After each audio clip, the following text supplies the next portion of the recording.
injured in an accident, you need a lawyer, and you deserve an advocate. Because every accident has a ripple effect. It affects your time, your health, your ability to make money, everything. That's where the advocates can help. Speaking with an attorney is simple and 100% free. We're available 24/7 for your convenience, and we'll take on the claims process so you can rest easy. Because you're not just a client to us, you're a person, and you deserve the best help you can get. You deserve an advocate. This is The Monty Show, the truth in sports talk streaming. When you want unbiased opinions about your favorite team without the spin, all you have to do is find The Monty Show, streaming live and available 24 hours a day, 7 days a week on YouTube. And now, here's Monty. Hey, The Monty Show, live on your YouTube machine. Good Monday, October 21st, 2024. It is the Big 12 Football Conference Panic Room. Big 12 football's in real trouble in the college football playoff. Absolutely. I think when you look at the situation and you look at the predicament that the Big 12 finds itself in, I don't know how you fix it. I truly do not. Big changes across the top and bottom of the Big 12. An unbelievable win by BYU. Another horrific, irresponsible, embarrassing loss for Oklahoma State. Just unspeakable tragedies in Stillwater. That's probably too much description. But my point is, I think the Big 12's in real trouble here. And I know that we don't usually lead the show by talking about anything other than the spectacular endings in football games. But I don't know, as a Big 12 football fan, I don't know how you have hope that this conference gets two teams into the college football playoff. And I think that was really the message that came through this weekend, because you look at the ACC and you're getting a conference champion, and probably the loser of that game, Clemson or Miami, is getting in with them. And I think if you get two in the ACC, the Big 12 financially is going to take a beating over that. Absolutely. And I think that, the watching Big 12 football this weekend, it just is, and we're going to get into all the details of it, but there's just so many situations where I'm like, man, dude, like, it's not just Utah anymore. It's not just Oklahoma State anymore. It's not just Tech anymore. Like you look up and down this conference, and it's just not a good conference right now. Like, I don't know how else to put it. Like, as much as the ACC is not a good conference, at least the ACC's got two teams that are in the conversation. At least you have, a path to two teams. In the Big 12, I can't legitimately say that you have a path to two. Like, if BYU and Iowa State stay on their current trajectories, okay, I guess that's how you would get two. But I'm not sure that we can confidently say that both of those squads are going to be in a position at the end of the year from a win-loss record perspective to get into the playoffs. So it's, I'm sitting here watching Big 12 football over the weekend, and I'm like, dude, like, are we sitting here just watching the opportunity in the college football playoff just walk out the door? Because that's kind of what it seemed like to me. Yeah, and I mean, obviously, you have a huge win for Iowa State hanging on. BYU, which we're going to get to in a minute, with a scintillating come from behind, and you K-State, I thought played okay football, but you start to look at what is troubling in the Big 12. Obviously, what's happening at Utah, I mean, it's inexplicable. And signs of good teams, good organizations don't take losing and do nothing. And if you missed it, Andy Ludwig has been fired by Utah, the offensive coordinator. And I think that's a sign of this conference. No, excuse me. He's stepping down. They mutually agreed to part ways. Andy is a consummate professional. We want to thank him for his complete dedication to our program during his 10 seasons with us. And, you say to yourself, what is the hope? Well, all hope is lost at Utah. You're not going to the college football playoff with 3 losses. You're not competing, in my opinion, for a conference championship with 3 losses. Now, they have Iowa State and BYU ahead on their schedule, which is obviously fantastic news if you're a Utah fan. But your best hope here is that you can find a way to wreck people's season, because you're done. You're at this point just going to, and I would assume at some point you're going to be bowl eligible. But I think when you look at Utah, I mean, you did what you had to do. If you missed it, Oklahoma also fired their offensive coordinator. By the way, Casey Dunn at Oak State is still employed. Yeah. Which is, after that loss at BYU and the way that team performed offensively, the ups and, like, how is he still employed? And I think this goes to the conversation we've had for years now on this show, that Kyle Whittingham's bar is nothing less than elite performances. Yeah, I think the difference between Utah and Oklahoma State this morning is Utah understands what's transpired here and is now doing something about it, and Oklahoma State is not. And I think that's just a very simple, clear truth. And I will Utah be bowl eligible? I have serious doubts about that. I think that you're going to have to show me that you can put together a game plan that would include you scoring more than 10 points with Isaac Wilson. And that's really tough to say. It's really tough to stomach. But I also think people aren't putting enough stock into Bernard being done for the year. That's over for him. So I look at the Big 12, and whether it's Casey Dunn, Andy Ludwig, whoever you want to point to, it's just not panned out this year. And I got people tweeting at me over the weekend, well, what are you going to say about Utah now? Well, what we're saying is Utah's season's over now. And what's left is exactly what he said. Now your only motivation, the only reason you're playing games is to, one, develop Isaac Wilson. That has to be a top priority the rest of the way here. But two, wreck people's seasons, to go out.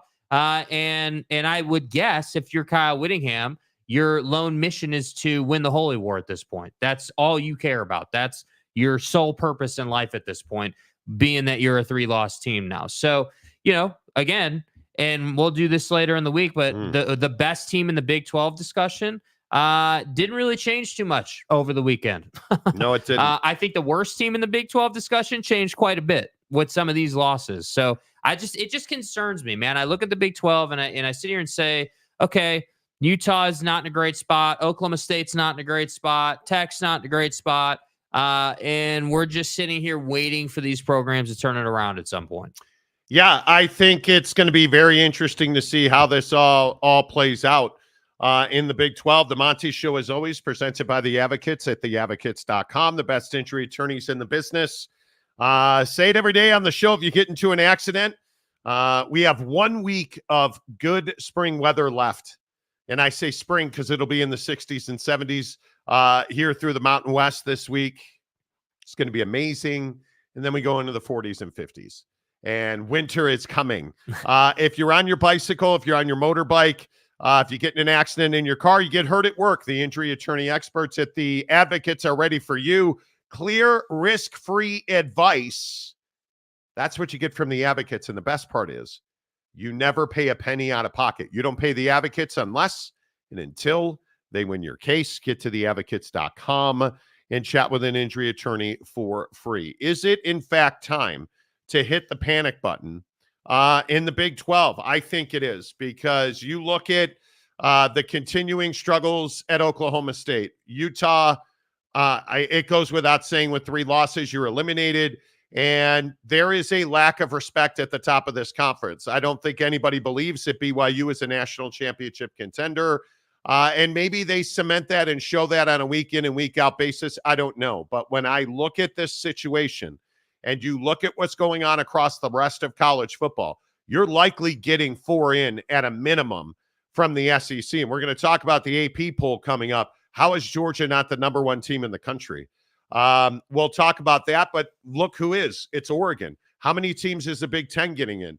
Like, it's not a matter of will the Big Ten or the SEC get 1 in. Will they each get 4 in is the biggest question. Will the ACC get 2? Will the Big 12 get 1? Who's the G5 team? Those are the real conversations we're having this morning. If, in fact, this season ends and the Big 12 only gets 1 team into the college football playoff, that is damaging for this league. It's damaging for recruiting. It's damaging for value. It's damaging for credibility. There is no way to spin now that this has been nothing short of a disaster of a football season for the Big 12, and they needed it to be everything but. And I'll continue to say that when you look at the Big 12 and you go top to bottom in this league, the teams that continue to perform at the bottom of this league are what's wrong with the Big 12. Joey McGuire and Texas Tech, and I know Texas Tech fans lost their minds last week when I said it, but I'll say it again. This defense humiliates Texas Tech on a weekly basis. Texas Tech's defense gave up 49 points, I think it was, or whatever, to Baylor. Baylor dropped an absolute nuke on your defense. Is that not a shot over the bow? How is Utah firing Andy Ludwig and no changes have come to places like Stillwater, Oklahoma, and Lubbock, Texas? How is that possible that here we are having a conversation about the Big 10 or the Big 12 panic room, and nobody in Lubbock is sounding the alarms, and nobody in Stillwater thinks changes need to be made? That's what's wrong with this league. Yet every Big 12 fan who wants to get in the comment section and say that they're tired of Utah and they're celebrating Utah's losses. One, it tells me that the Utah Utes are living rent-free across the Big 12. And what did, again, Utah do? They lost. They lost their 3rd time. They've lost 3 games on the season. And what did they do? They fired their offensive coordinator because they're 4-3. I said Utah fired their offensive coordinator because they're 4-3, because the bar in Salt Lake City is set very high. Apparently, Jake, the bar in Stillwater and in Lubbock is set very low. Yeah, and you guys remember the conversation we had about Abilene Christian in week 0. Excuse me. Say it correctly. We remember the conversation we had about Abilene Christian and Tech giving up 51. But Jake, those players were all at Texas, and they knew they knew the play. And and it was all on Abilene. Abilene. Right? Well, it turns out that Abilene isn't the only college football team that can drop 50 plus on Tech. And I'm in this place where I don't understand how the folks in Lubbock, boosters, school leadership, who the hell ever, whoever's making decisions in Lubbock, how do you not sit here and look at this and say, man, dude, like this would have been a year where if we were good, we'd be contending for the conference. Do you understand that some years in the Big 12, like 10 wins is not enough to go out and win the conference? You understand that? Like this year, 10 wins is going to be plenty fine to get to the championship game. You understand that? That's going to be plenty. But Tech's out here giving up 59 to Baylor. Like, how is that not alarming? How are you not sitting here saying, okay, we got to make changes, And again, I tend to agree. We're gonna get to the comment section today. There's gonna be all the red asses, all the hyenas out for Utah's throat, saying, "Oh, Utah this, Utah that, Utah sucks, Utah is terrible." Well, I got news for you. Utah might be terrible this year. They might be a 3-loss team. They might be suffering from a lot of issues, but they're doing something about it. It's okay to have a losing season. It's not okay to do nothing about it. And I just don't understand. Like, Baylor's a great example of this. Dave earned himself another season with this win right here, in my opinion. He's done enough now where you're like, yeah, you know what? They can really run the football. They've got a mediocre-ass quarterback, but somehow they're able to move the ball in the passing game a little bit. Like, Dave's made some adjustments, and they're improving. So at least in Waco, you have an excuse to keep Buddy around. But in Lubbock, I don't know what we're looking at. And in Stillwater, you guys know where we're at on the show. Like, at some point, you can't be this legendary coach and put out mediocre year after mediocre year. That doesn't work. Well, I mean, now you're the worst team in the Big 12. I don't think there's any doubt about that. And I'll even go to Oklahoma, and that you fired Seth Luttrell, I think was exactly the right move. It's what you would expect when you have, highly touted recruits and a quarterback room that can't perform. You look at what's going on in this conference. I think it is very much a difficult situation. And listen, teams like Oklahoma State and Utah, like look, UCF, I think UCF's a great example. UCF had aspirations of winning 8, 9, 10 games this year. Mm-hmm. And UCF is one of the biggest disappointments in this league. And we're not early anymore. We're more than halfway through the season. You're not fixing most of these issues. And again, I think you look at the situation in the greater scheme of college football. And this is where the Notre Dame conversation comes in. Notre Dame's likely getting into the college football playoff now. Yeah. And whose spot are they taking? Well, there's a real good chance if Notre Dame gets in, they're taking a second spot from the Big 12. That's the real problem with Oak State, with Utah, with UCF, that's where your spot is going, because you'd rather have, if you're the college football playoff committee, you'd rather have Notre Dame in than a borderline Big 12 team. Yes. I don't think there's any question about that. Yeah. And I look at the ACC. I mean, you have two teams that have a legitimate shot of getting in. You have Clemson and Miami, and I know everybody at SMU is like, we're going to run the table. SMU's 22nd in the country. You have zero room for error. And I think one of the other things that's so crystal clear based on how the AP poll has gone, it doesn't matter if you win. Now it's a matter of how you win, because you look at the AP poll this week, and you look at some of these teams. How is LSU 8th? LSU is 8th in the country. LSU is not one of the top 10 teams in the country. How is Clemson 9th? Has Clemson not been one of the most impressive teams in the country this year? And they're 9th. How you win matters, and respect matters. Look at Iowa State. Why is Iowa State 10th in the poll and not top 5? An undefeated best team in the Big 12. And it's not arguable that Iowa State is the best team in the Big 12. Why are they not ranked higher? Well, because of how they won 38-35 over a disappointing UCF team. That's why they're 10th, and nobody watched that game.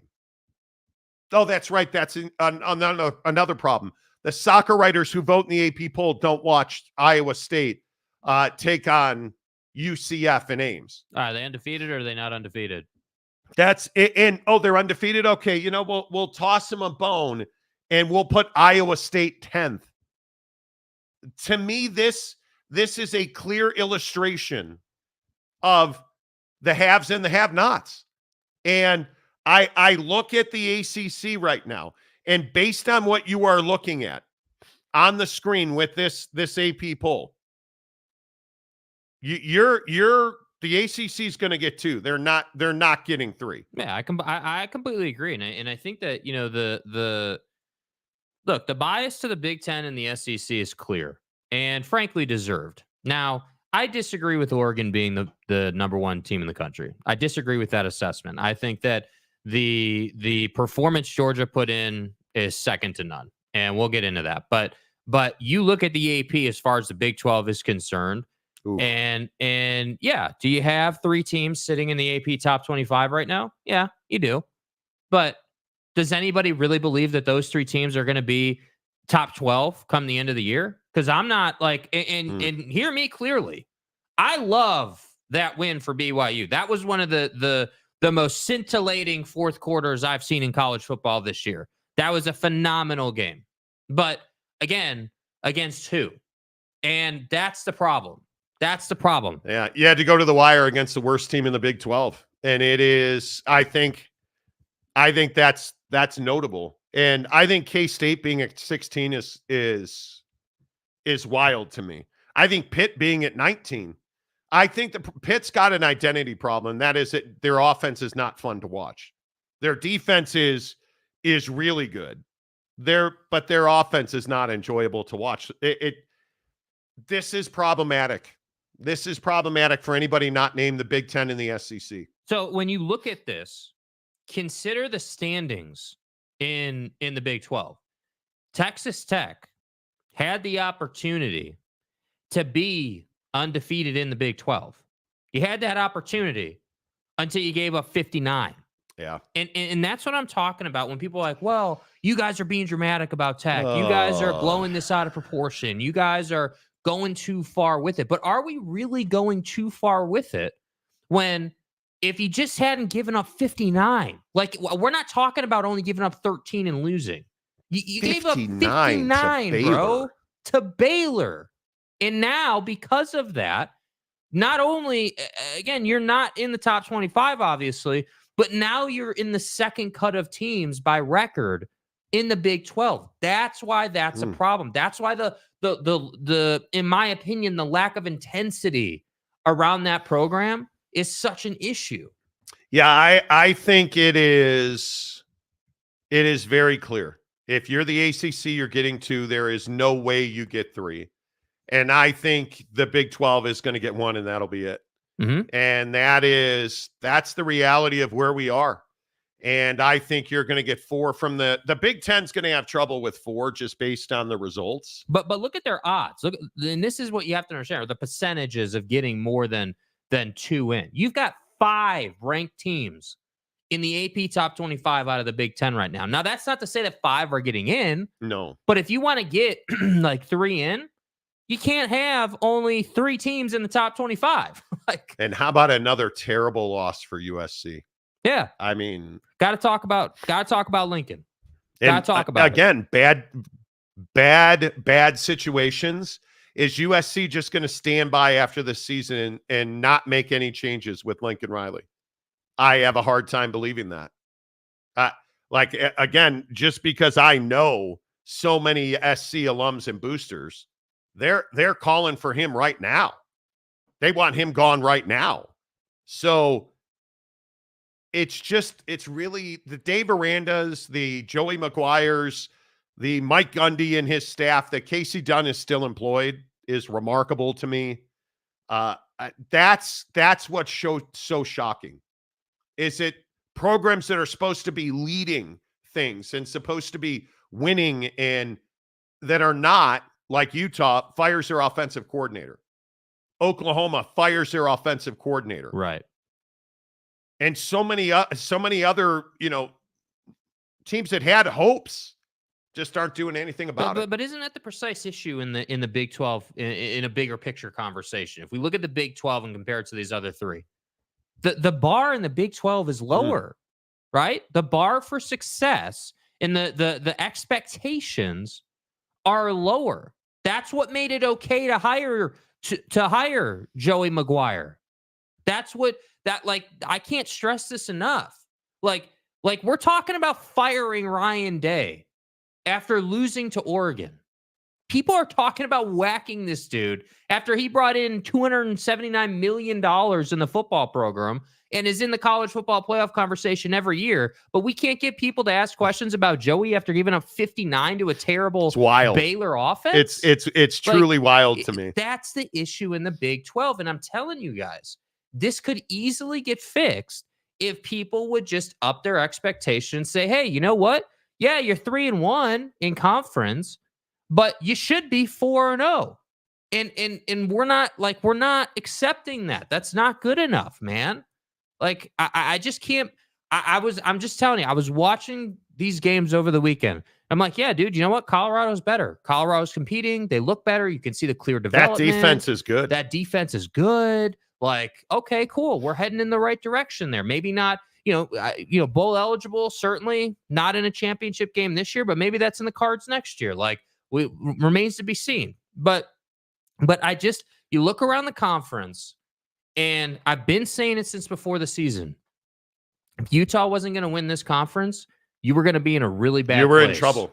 And here we are. You were in trouble. And I think this is where you have to talk about losing Texas and Oklahoma. Yeah. This is where you have to talk about losing the Missouris and the Texas A&Ms and the Nebraskas and all those teams over all these years that this conference has watched walk out the door. And again, I just ask, are you willing to do what needs to be done to put 2 teams, 3 teams into the college football playoff next year? Because those dreams are all dead now in the Big 12. You're getting 1 team, and that's your conference champion. And by the way, to add on to that point, because it's a great point, you damn well better have 8, 9 teams in the tournament this year. You better.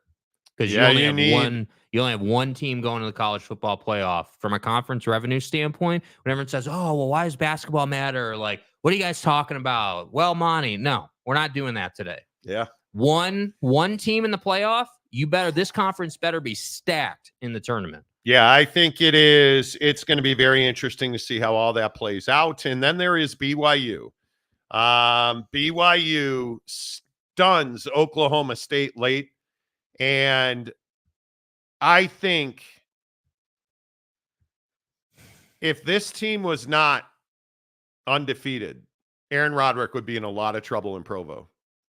Because whatever that BS at the end of the first half was, where you had your quarterback running around, almost getting sacked, throwing just a Hail Mary interception, and then getting injured. Thankfully, it turned out not to be serious, trying to make the tackle, when what you should have done and what everybody was saying was take a knee and let's go to the locker room. Yeah. And just the inexplicable ignorance about how important the run game is. That the play calling at BYU aside, that Jake Retzloff throw to Darius Lassiter, his ability to move the football through the air and on the ground, the RPO game, the read option. I will again say Jake Retzloff is the only quarterback that should ever have been considered to be the starter at BYU. That's my goddamn quarterback. Yeah. And that throw to Darius Lassiter, that's one of the best plays in the post-Lavelle era of BYU football. It is sensational. It is spectacular. It is a throw that could only be put in that one spot or it was going to be intercepted. And then the run after the catch by Darius was unreal. And it gives you that belief that maybe there is something in the water in Provo this year. Maybe there is an avenue for this team to compete for a conference championship, to beat Utah at Rice-Eccles Stadium. Maybe there is an avenue for this team to really achieve something special, because it certainly feels like no matter what call Aaron Rodgers puts in, they're going to win the game anyway. Well, look, I think that throw to Lassiter for the game-winning touchdown there's a lot going on in that play. And, the thing that stood out to me watching the replay over and over and over again is it stands out that, first of all, Jake's incredibly prepared for the moment. Like, he understands, okay, this is what the defense is doing. This is the look. This is who I'm going to try and get this ball to. It was always going to go to Darius. He was, you were always going to him. He's your number one guy this year. You were ready to go.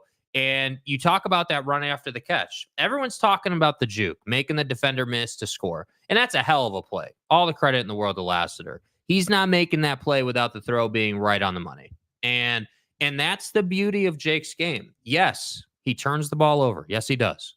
And he turns it over too much. He turns it over to a point where I am concerned about it playing against better teams. I am. Not gonna beat Iowa State if you're turning the ball over at that rate. Like, I'm just telling you.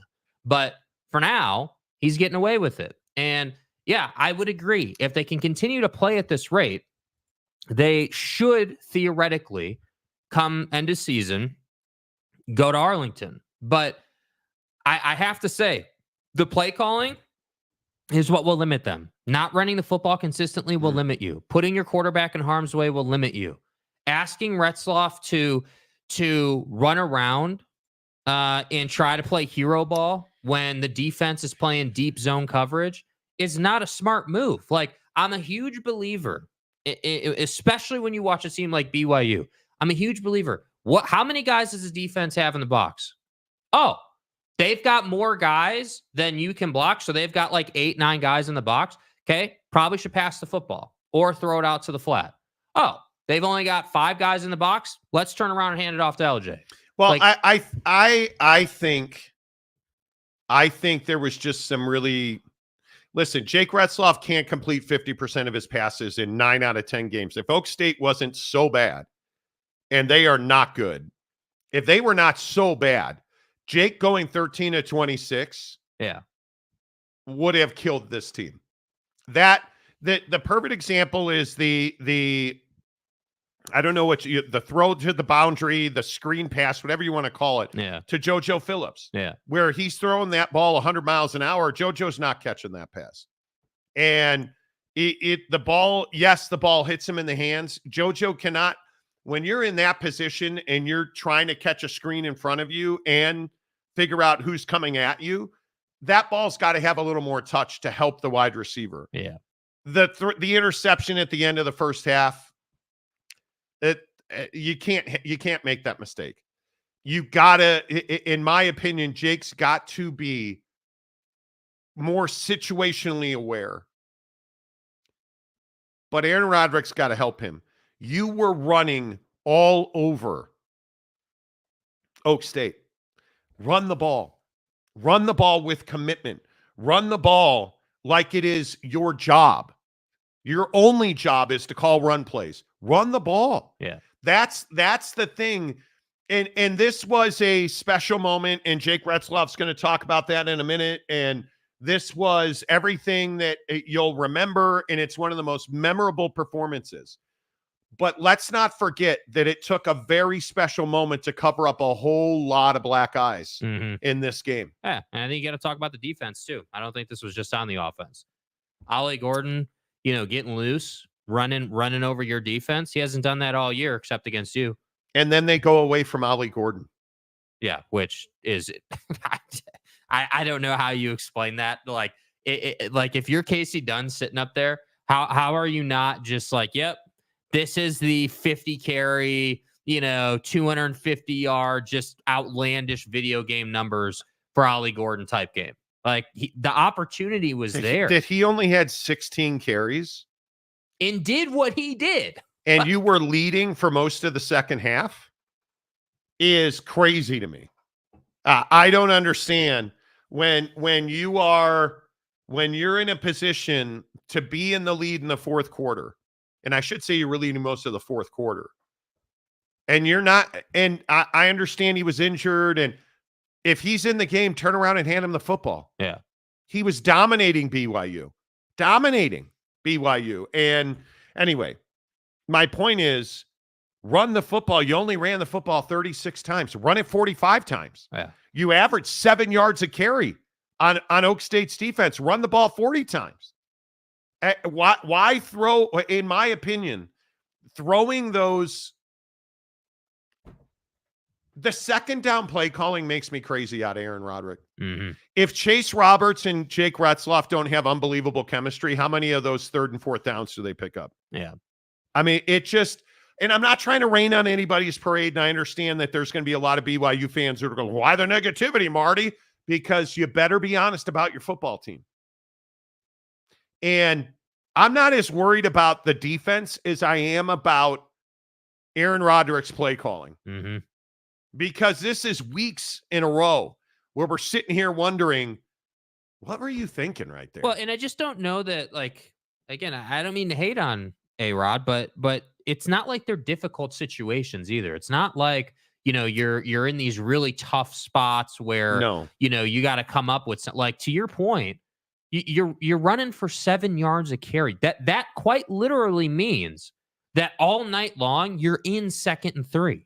Like, you're in really, really elite and advantageous down and distance, and that opens the entire playbook, including turn around and hand it off, including run some RPO. Stop putting this offense at BYU in 3rd and 10 with really bad play calls on 2nd down. Right. You're averaging 7 yards a carry. Run the football. Run the football more and more and more and more. I don't care if you run it 50 times because your defense was struggling to cover. Keep the ball out of Oak State's hands. I'm telling you now, the path for BYU to be a dominant offense is to run the football. LJ Martin, as I've said all year, is the most important player on that offense because when he's healthy, they're dominant. Let's hear from Jake Retzloff talking about that last play, the throw to Darius Lassiter that ultimately won the game for BYU. I don't know, dude. It's a great concept.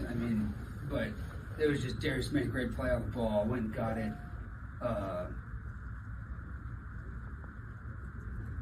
In their 2-minute stuff, they do some drop stuff where they go like U coverage. They did against us last year.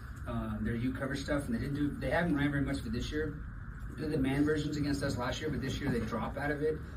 So we knew maybe cut underneath them and then get the ball to the receiver before that middle like Tampa-ish player. Fit it between the linebackers. I don't know, bro. That's much football jargon, but I just saw him coming open through the ball. Like there's a certain point, especially a 2-minute drill, where you just gotta see the field, see areas of the field. It's zone coverage-ish because always in the back end it kind of mans up.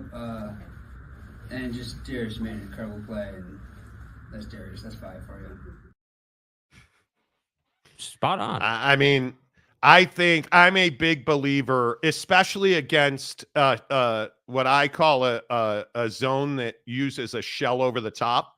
And when you have those areas where you can throw the ball into, and as undisciplined as the secondary at Oak State is, in that they tend to overrun the football on a regular basis. And you saw it with Darius on that play. Darius Lassiter catches that ball, and he's running back towards the middle of the field, and you're just taking the completely wrong angle. Yeah. The wrong angle. And I think you heard it from Jake right there that the Oak State secondary is very predictable. It is one of the issues that I think Oklahoma State has had is that their defense, especially in dime, and to a more to the point in nickel, at least, they're very predictable on what their concepts are and what their guys are trying to do. And the other thing is Jake didn't have a whole lot of concern up front on that play for obvious reasons. You're not sending the house against him when you're leading. But you felt like he moved well in the pocket too. It's not like he got out and ran, but he shifted left into the inside within the pocket. He moved left a little bit and gave himself a couple, extra moments there. But yeah, look, man, I think that BYU is capable of getting to the Big 12 championship game. That is within them. However, the play calling and the turnovers are going to decide just how far they get. Because again, I can't emphasize this enough. If you're able to run for, 7 yards a carry on a bad Oklahoma State defense, that's probably only 3 against, again, Iowa State. But again, how do we get to the Darius Lassiter pass? The 27-yard Jake Retzloff run. Mm-hmm. I think it's one of the best moments of his career. Yeah, absolutely. And I don't mean at BYU, his entire football career. That fourth quarter drive. And it's what we've come to know him for. Are they the best team in the league? I don't think so. I think that there's no question in my mind it's Iowa State. But BYU has that certain little something. Yeah. That puts them in position to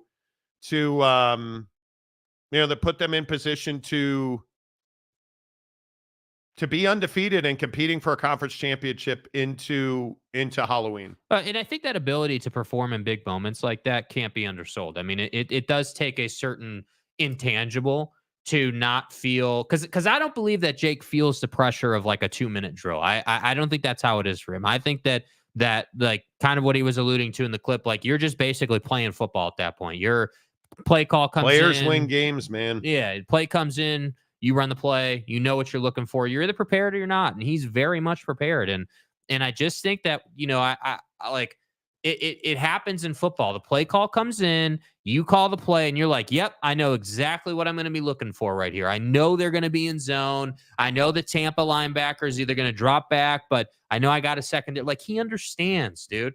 So what? Then why call a halfback option that leads to an interception in the red zone? Because you're not smart. You're trying to get cute. That's why. Like, you're dominating the run game. And this, I think this is exactly why BYU likely will not compete for a conference championship, because you're going to try to get cute. And I love the trick plays, but they've got to be in the right moment with the right guys. Are you asking Rapati? I think it was Rapati who threw the halfback option pass. Why? What is the thought process there? Why are you, when you're dominating with a guy in LJ Martin who you've been waiting all year to be healthy and ready, and he's shown you that he's healthy and ready, you throw and I think it's just idiocy in my mind. It's not even cute. It's not, we tried something no. That was a horrible play call. Yeah, anytime they're running trick plays, if Parker Kingston's throwing the football, you're going to be in a really good place. He played quarterback in high school. He can really throw the football. He is a perfect fit to run a trick play of whatever variety. But if it's Rapati or anybody else, put it in the hands of a star player who's got it factor. Yeah. If you're going to, I don't even care if it's LJ Martin. At least that's going to suck the defense up because he's dominating you running the football. I don't know. I don't mean to belabor the point. Let's get into it. On the Monty Show, the comment section is always brought to you by our good friends at Prize Picks. I don't know. I don't know what was more special over the weekend. BYU finding a way to get the ball to Darius Laster, or good old Uncle Monty. Good old Uncle Monty going 4 for 4 on Prize Picks this weekend. Absolutely dominating in baseball. I would just like to, listen, you guys know I'm humble here, and you guys know that I am somebody who does not believe in talking about myself in ways that would bring attention to myself rather than the malfeasance of Jake picking Prize Picks games. But Friday night, the Mets and the Dodgers, I would just like to say, listen, Ohtani, you're a jackwagon, which is why I did not pick you. I did pick Francisco Lindor, who I'm picking every single night that he's playing. Oh, that's right. I think I've hit it every time. Screw the Mets. The Dodgers are going to the World Series. Yeah! But Lindor, Friday night, 1.5 hits, runs, and RBIs. He came through with 5. My man. And then last night, I just look at the greatness of Francisco Lindor last night. 1.5 hits, runs, and RBIs. He came through with 2. Shohei the money. 2.5 hits, runs, and RBIs. He came through with 5. Shohei the money. Absolutely getting the job done with the Dodgers scoring 5 runs. And then, of course, we take, if my app would load, I would tell you exactly who I picked. Oh, thank you. We took Max Muncy for less than 1.5 hits, runs, and RBIs. Less. Thank you for striking out. Thank you for being terrible. Maxi Poo. I don't know, you guys. I just feel like I'm in that zone where I used to produce a radio show for a guy that was a gambling degenerate way back in the day. Like, one of my first good gigs in radio was, and this guy was just such a gambling degenerate. Like, he would gamble on how many corn kernels were in your, never mind. My point is, and he would always say to me, Tim, and he called me Timmy, I can see it. I can see it coming. It's like I'm a soothsayer. Take the over. And of course it would hit the under. Take the over. You know the guy who's like, I have a vision from in God's name, from image, and Jesus likeness. Christ, as though I play at Abilene. As though I play at the first part. Abilene against Texas Tech when we used to play there, and that's why we scored 700 points against Joey's shitty defense. Because I can see it coming. Hot ass. Download the Prize Picks app. Use the promo code Monty.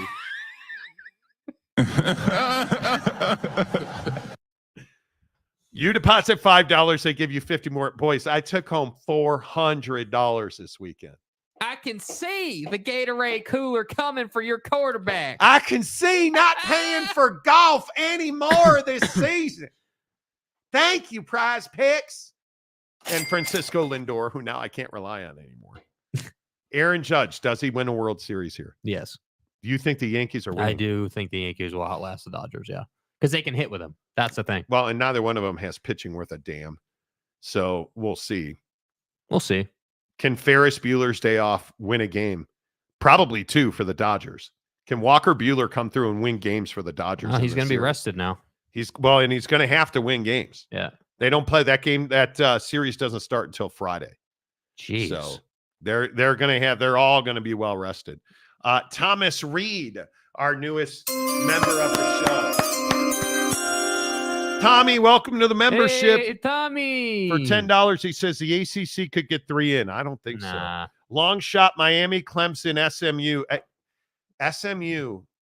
And I know SMU, again. Monty. I feel like every fan base thinks that we're somebody else's fans and we hate them. Excellent strategy, sir. Probably means we're doing things right. SMU fan, like, you just don't respect us. Well, you're right, this is I don't. an SEC show. It's not me that doesn't respect you. It's the fact that you're this unbelievable team that's 22nd in the country.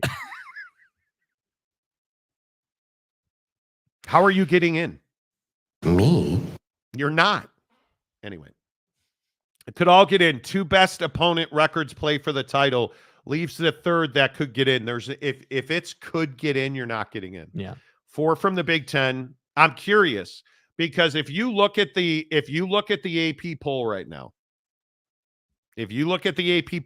ask yourself, can the Big Ten get 4 in?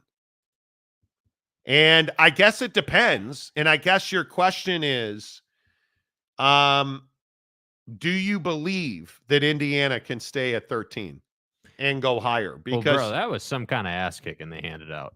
Like, yeah, but no, yeah, you're right. They're the #1 team in the Big Ten. I totally get that. Nebraska, but it's Nebraska, right? But remember what everybody said, and I'm holding all you hyenas to your word. Oh, Colorado's terrible. Nebraska's amazing. Screw Prime. Nebraska's 2-2 in the conference. What'd you just do against Indiana? Apparently a terrible team.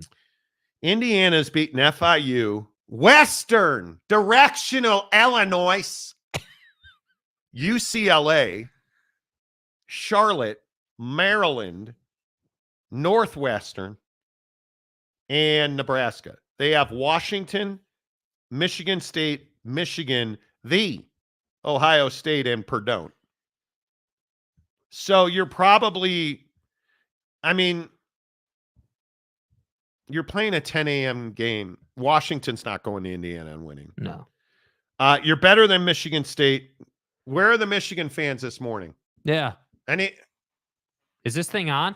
Anybody seen Hello? Anybody seen a Michigan fan? This is a week, Marty. No, it's not. We show up. No, it's not. No, you don't. And then the Ohio State. So look at the AP poll here. Do you buy that? Obviously, Penn State's, I think, probably getting in. Yeah. Ohio State's getting in. Yep. And then who? Illinois is not getting in. No. As much as I respect Illinois, and they're tough at home.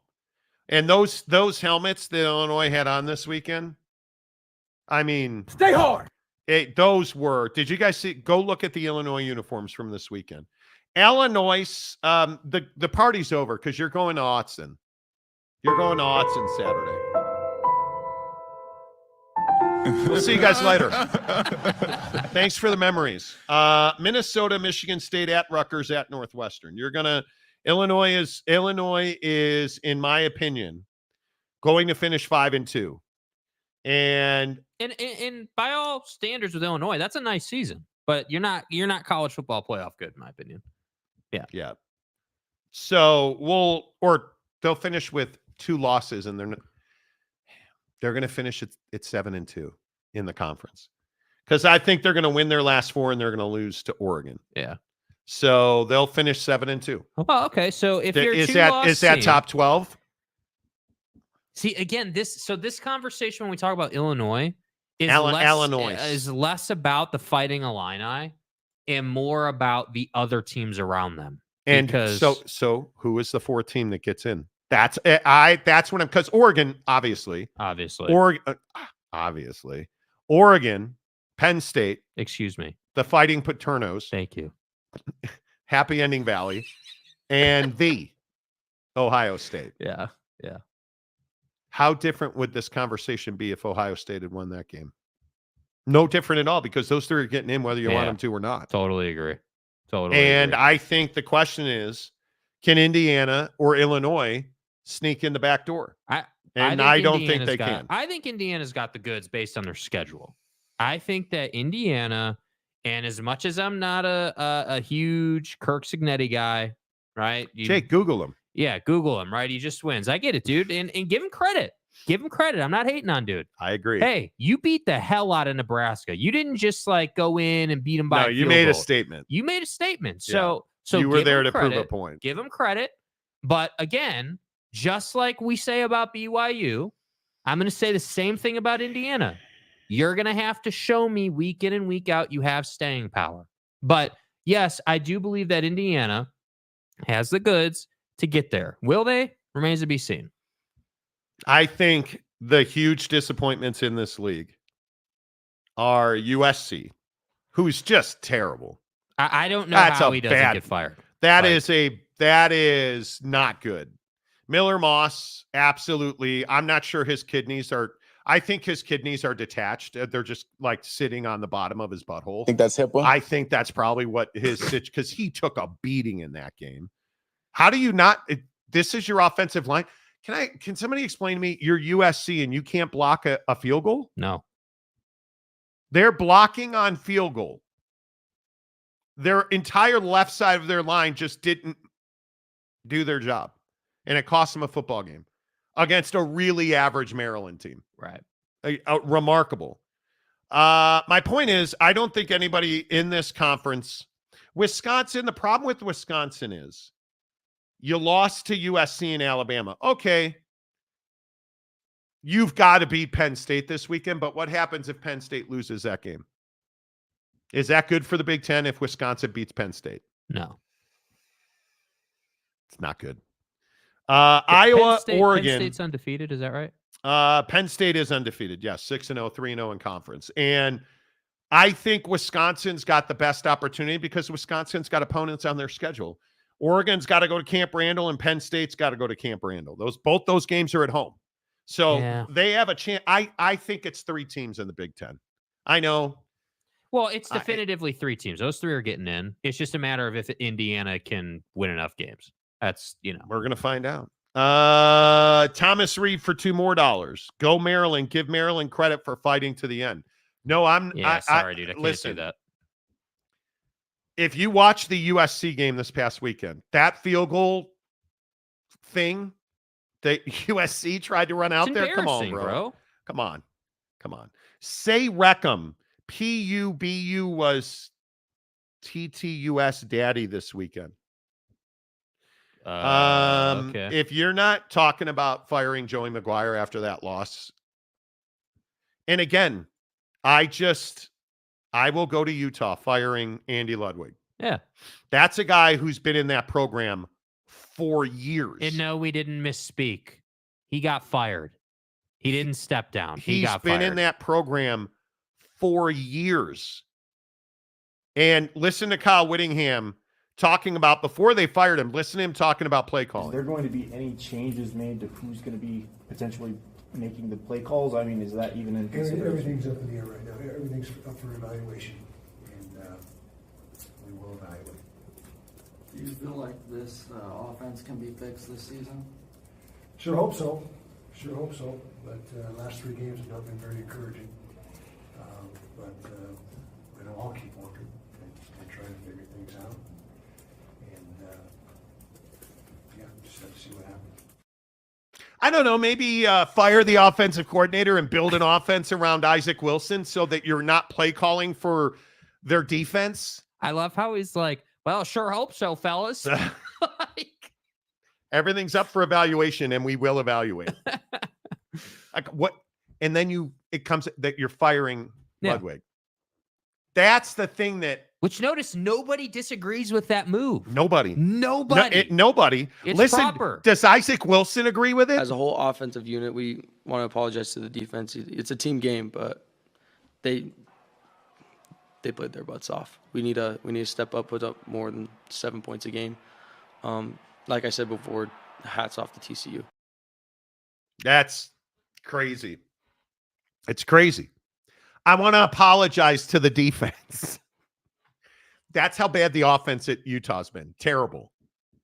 Terrible. Inexcusable. They let you down. No more about Fingergate and Gatorade coolers. This is what good football teams do. Yeah. When you don't get the result you want, you make evaluations and then significant adjustments to fix it. Unless you're Baylor, who won't fire Dave Aranda. I disagree with you. Dave Aranda has to be fired after this season. You're not competitive. Pull up their skip. Pull up their record. What is like? So Dave, and again, it's 8-ball, please. Yeah, 8-ball, Mr. Clean, Mr. Clean. I only say this from the perspective of understand who we're talking about. Baylor has shown us that they're not that they don't expect to go out and be. Was it because they gave up 43 to Iowa State? I guess. Was it because they gave up 34 to BYU? I'm Was not it because they saying gave they're up 38 to Colorado, 23 to? You gave up 23 to Utah. Colorado is a good example of where I'm coming from. In Waco, they're saying, "Oh, well, we almost beat Colorado. We took a Hail Mary, like Dave's improving." You took multiple Hail Marys, and Dave Aranda's your defensive coordinator. Dave Aranda's they're 1-3 and 3-4. He should be fired. Yes. What I'm saying is he won't be because people in Waco, I mean Lubbock, are looking at this and saying, "Oh, hey, we were in that game. We almost won. It's okay, Dave. I mean Joey. I mean Mullet." Like, that's the problem in the Big 12, bro. Like, if you're Baylor, Tech, hell, I'd even throw TCU into this thing. All things considered. I would too. You're sitting here saying, hey, there's circumstances and portal and we don't have this or like, no, dude, the reality is you're just not getting it done. It doesn't, nobody gives a damn why you're not getting it done. You're just not. Yeah. And again, I just go to what were the expectations, much to all of you and your pissed offness about Utah being in the league. Their expectation was they were going to win the league and go to the college football playoff. Which, again, was accurate in the preseason. And they didn't do that, so heads got to roll. I really hope that Texas Tech and Baylor make changes in the offseason. I'm not convinced I think Dave Aranda's a dead man walking. I think it's over. I don't believe that Texas Tech will fire Joey McGuire. Does Lincoln Riley get whacked? Yes. See, like at SC, you can say definitively, yes, he will. Because people at SC are refusing to give money to the program until he's gone. And once you start choking off revenue, now we got to make a change. And I don't know, do people in Lubbock or Waco or Fort Worth, are you willing to withhold your donations because how bad the football team's been? I think that's a real question. That is a real question. I think. And again, I just go back to Utah. You have the best defense in the conference. As bad as their offense was, Correne Reed being back on defense for Utah made all the difference in the world. Yeah. And their defense was dominant. Yeah. Notice what nobody's talking about today. oh, well, Utah's defense is brutal. Got to fire Morgan Scalley. They held that potent TCU offense to, oh, that's right, 13 points. Man, Josh Hoover's a world beater. Turns out he's not. All I'm saying is if you are in at Baylor, Texas Tech, TCU, notice those are 3 teams in what state? Mm-hmm. Which is even more problematic. The most important state in this conference, the state of Texas.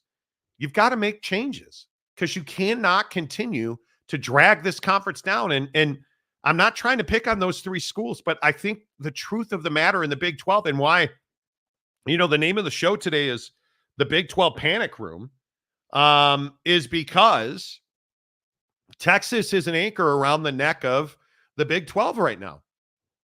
The state of Texas is an anchor around this conference, and you've got to be better than that.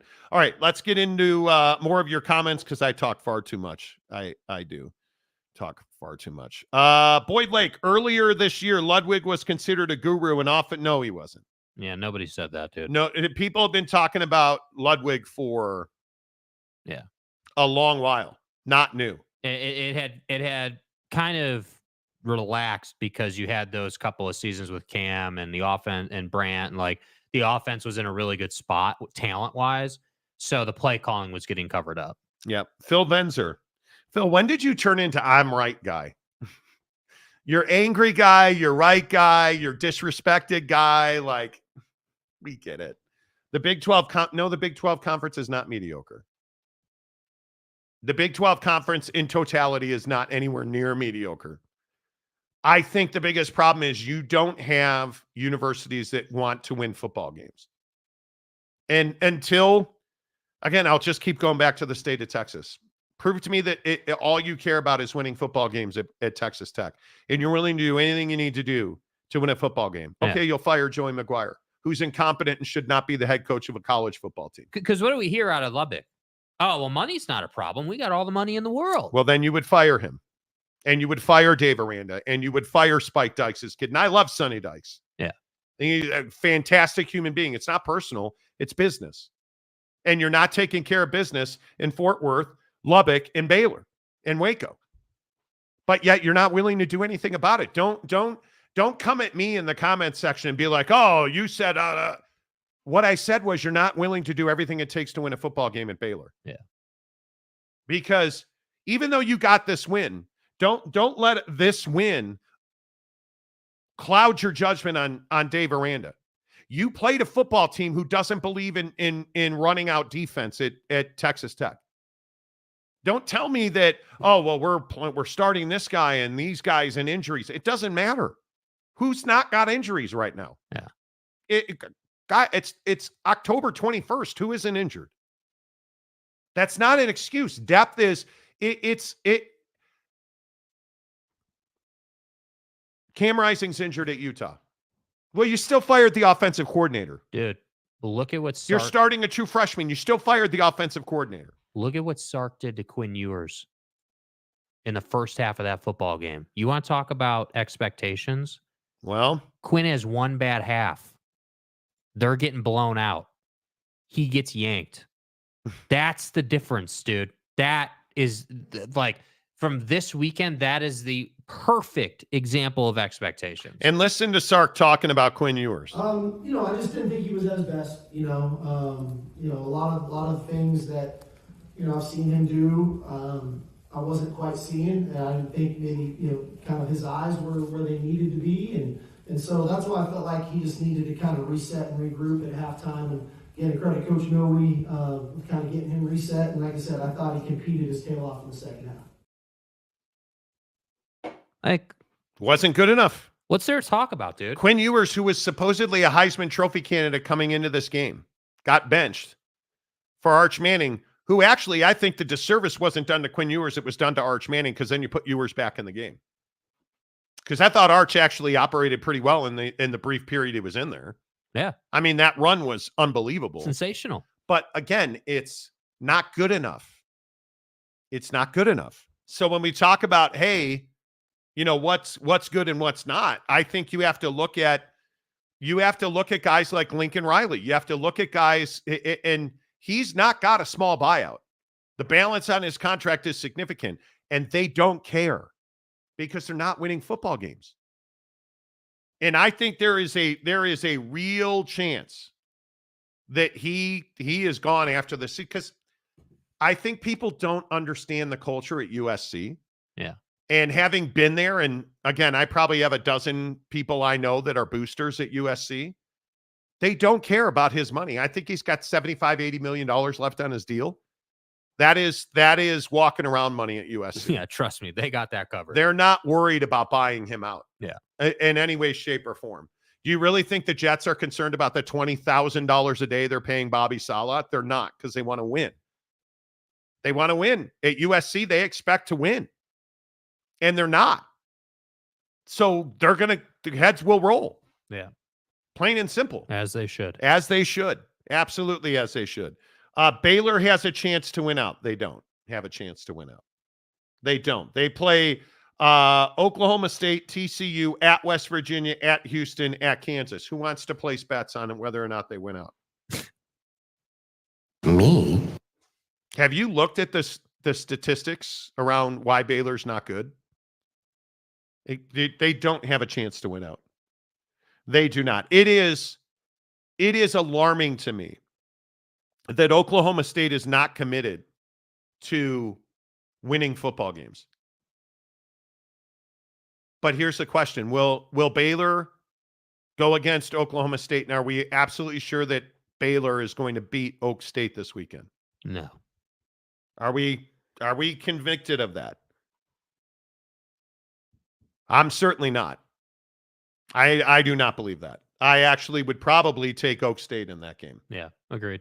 I am not at all convinced that they. Yeah, there's nothing that would tell you that you should be confident in that. Nothing. No. Big Daddy Magic. And I'm not here for Victor today, man. I'm not here for the Victor comments. Yeah. Go Balance. Hasn't the Big 12 in general been known as a great offense, terrible defense conference for years now? On some level. Yeah. On some level, I would agree with that. Yeah, I mean, I think the Big 12 is known for, I think your reputation in the Big 12 is a lot of high scoring, kind of chaotic type games. You don't see a lot of, what you don't see is what you get like in the SEC as an example of like defensive struggles or like really like disciplined, high talented, schematically sound football games. And it's part of what I love about the Big 12. I'll be honest with you. Even watching two garbage teams in Baylor and Oklahoma State, battle is entertaining football to watch. So like from a TV perspective, the Big 12 is incredibly entertaining in my opinion. However, that doesn't mean that you're prolific in the college football playoff or, that somehow you're better than the Big 10 teams or the SEC teams or hell, even Miami and Clemson. I mean, I can't confidently say, like legit, I can't confidently say there's a single team in the Big 12 that would beat Miami or Clemson most times. Like that's the problem in the Big 12.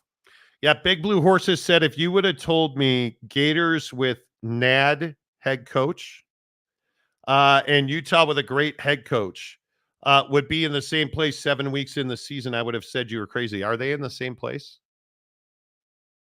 I mean, you're about to go on what amounts to a 6-game losing streak. Georgia at Texas, LSU, Ole Miss, Florida State. Well, you'll beat Florida State. Yeah. You better.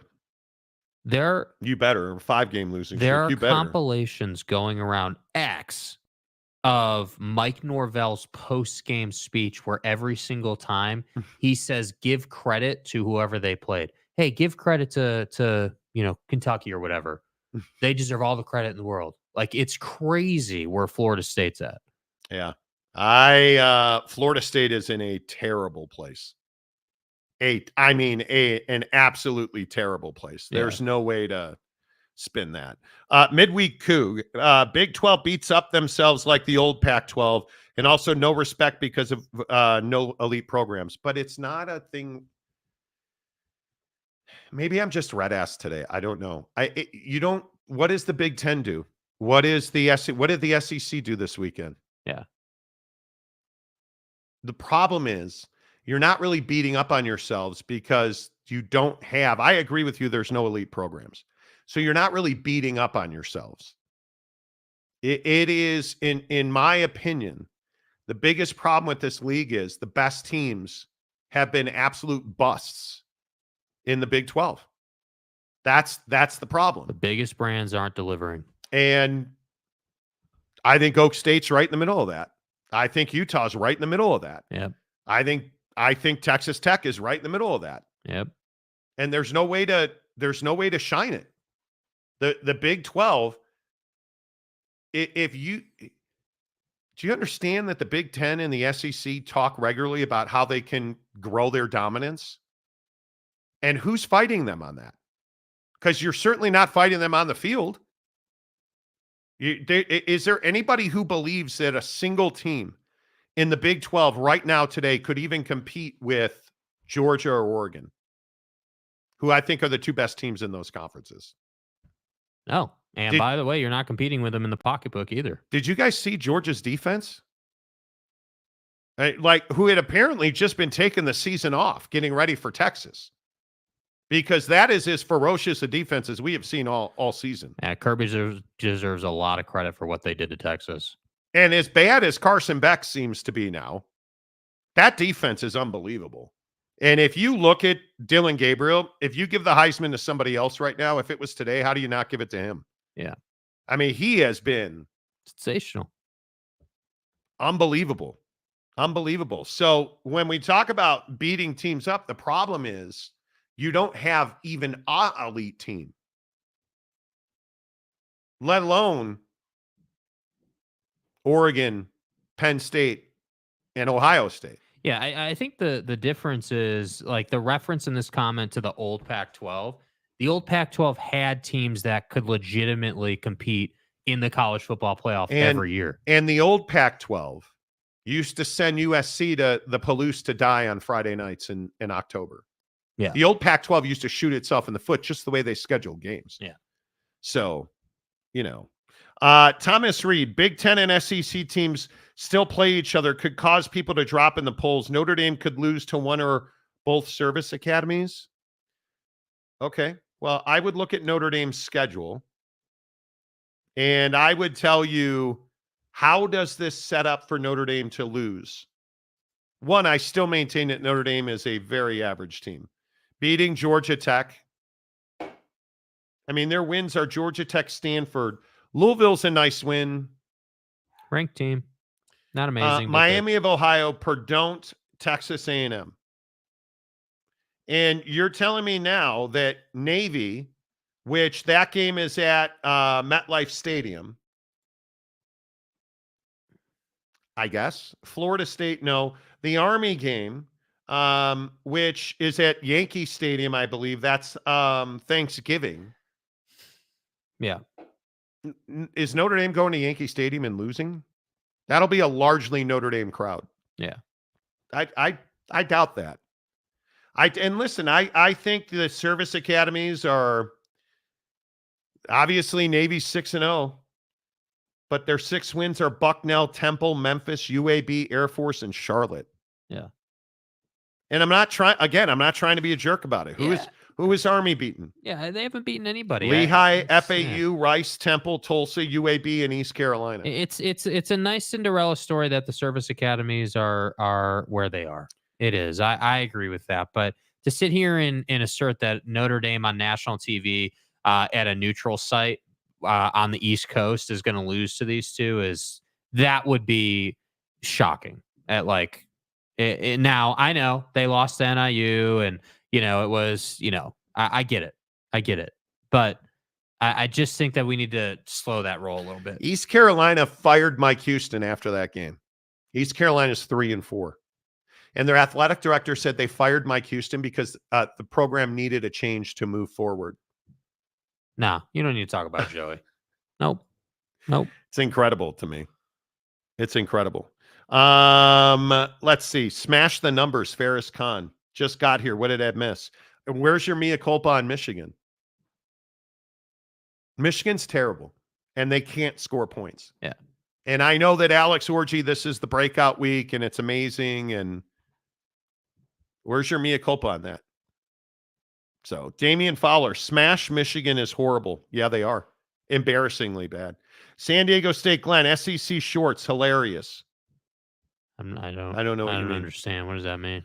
Boyd Lake, the Jets. Yeah, we'll talk about the Jets in a minute. Ferris says Sharon Moore is no, he's not on the hot seat. He needs a full year to build out his team. He's in over his head. He is in over his head. Yeah. There's no other way to put it. Yeah. There's just no way to do that. Phil Venzer, I'm not angry. Who's having a meltdown, Monty? Well, you're always angry, though. You admitted you're angry.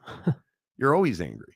All Michigan shows say Sharon Moore is definitely on the hot seat. He's not on the hot seat. Sharon Moore is in over his head. They can't fire him because it's going to be very difficult to hire for that job right now. There's pending investigations. They have multiple. Their least of their problems is Sharon Moore. Bro, Sharon Moore is going to be the fall guy for all the discipline. He will coach this team through the dark period. Yeah, I agree. UW fan Jim, how good are the Texas wins over Michigan and Oklahoma? Yeah, the Texas game, 2 minutes on that. I think that performance was less about Texas and more about Georgia. Yeah, that Georgia defense, like Kirby deserves a lot of credit. And yeah, I would be upset with how that call reversal was handled, even though winds up not being a huge factor in the game. But at that time, it was shocking. We don't typically see officials handle calls that way. This whole, thing about the fans throwing stuff on the field and it was kind of chaos. But Georgia deserves a ton of credit for the fact that they just simply tricked Texas's offense. They out-schemed you. They disguised the pressure. You had no idea how many guys were coming. They would have a ton of guys at the line. They would drop. They'd have nobody at the line, and all of a sudden they've got more than you can protect. They dominated you. So when Sark's talking about, Quinn's eyes weren't in the right place, you're damn right they weren't in the right place because Georgia was all over him, and you did nothing to help Quinn Ewers. Nothing. Yeah, I think it was an amazing performance by that Georgia defense. Yeah. I can sit here and go over and over about it. I think Texas is a very good football team. Yeah. I think you have to I would very much be starting Arch Manning, in my opinion. You can't have Quinn Ewers stand back there now because he isn't mobile. Yeah. And teams are going to come for him now. And you can't say they're better with Quinn than they are with Arch. That's the problem. And there was clearly a rise in energy from the offensive line when Arch Manning came in. And by the way, all the buffoons voting Oregon #1 team in the country right now are just that, buffoons. Because Dylan Gabriel, I don't care who's back there, and I love what Dylan Gabriel's done. That Georgia defense would go to Autzen and beat Oregon. Did we get an early indicator? Was Dylan Gabriel a canary in the coal mine at Oklahoma about how bad that offensive system is?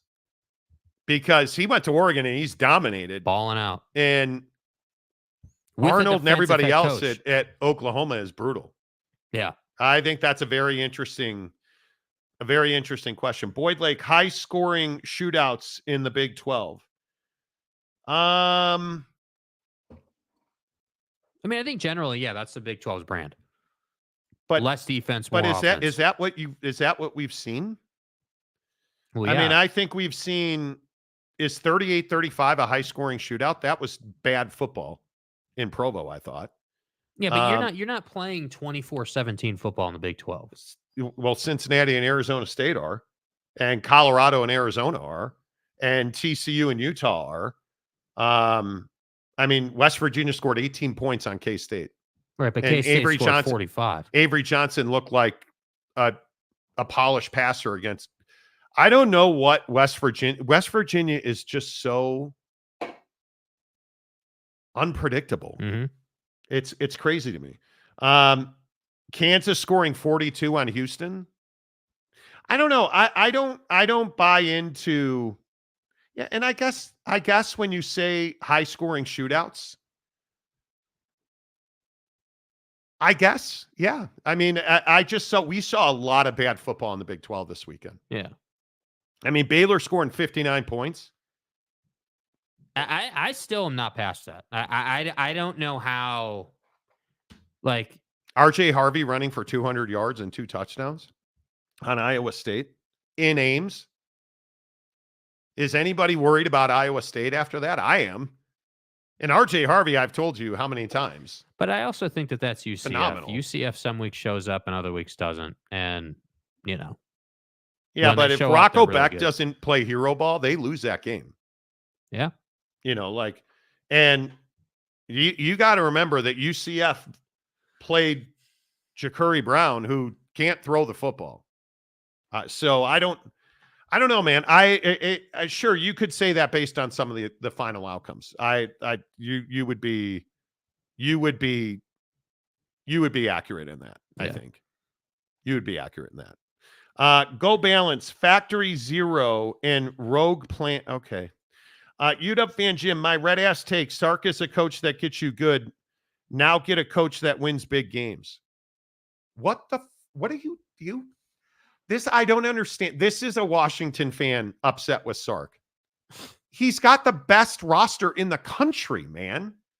He's got one of the, am I the only one that has seen that defense? Did you see Jahdae Barron in that game? Like, what do you mean win? He took you to the playoffs last year. He's shown he can win big games. You're crazy.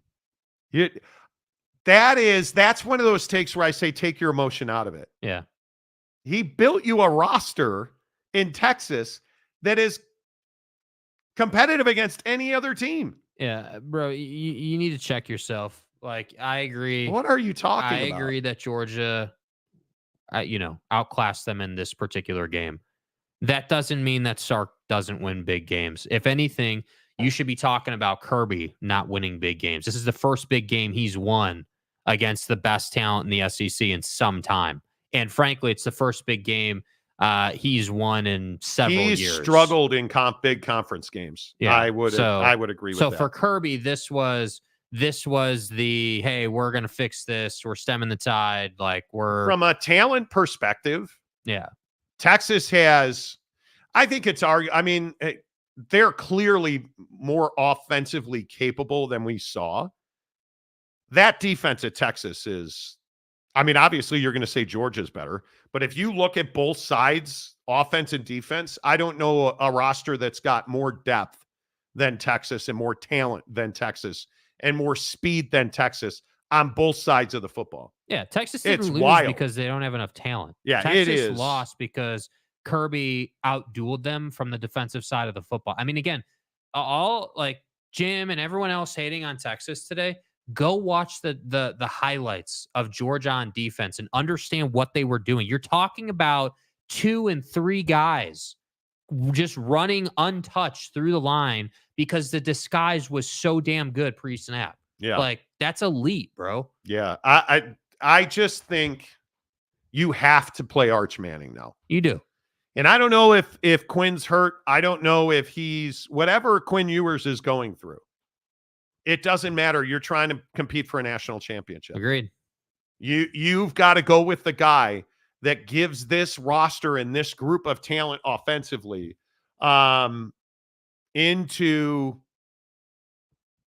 you've got to put him into those situations. And that's not Quinn Ewers right now. That's Arch Manning. And I think you got to play him.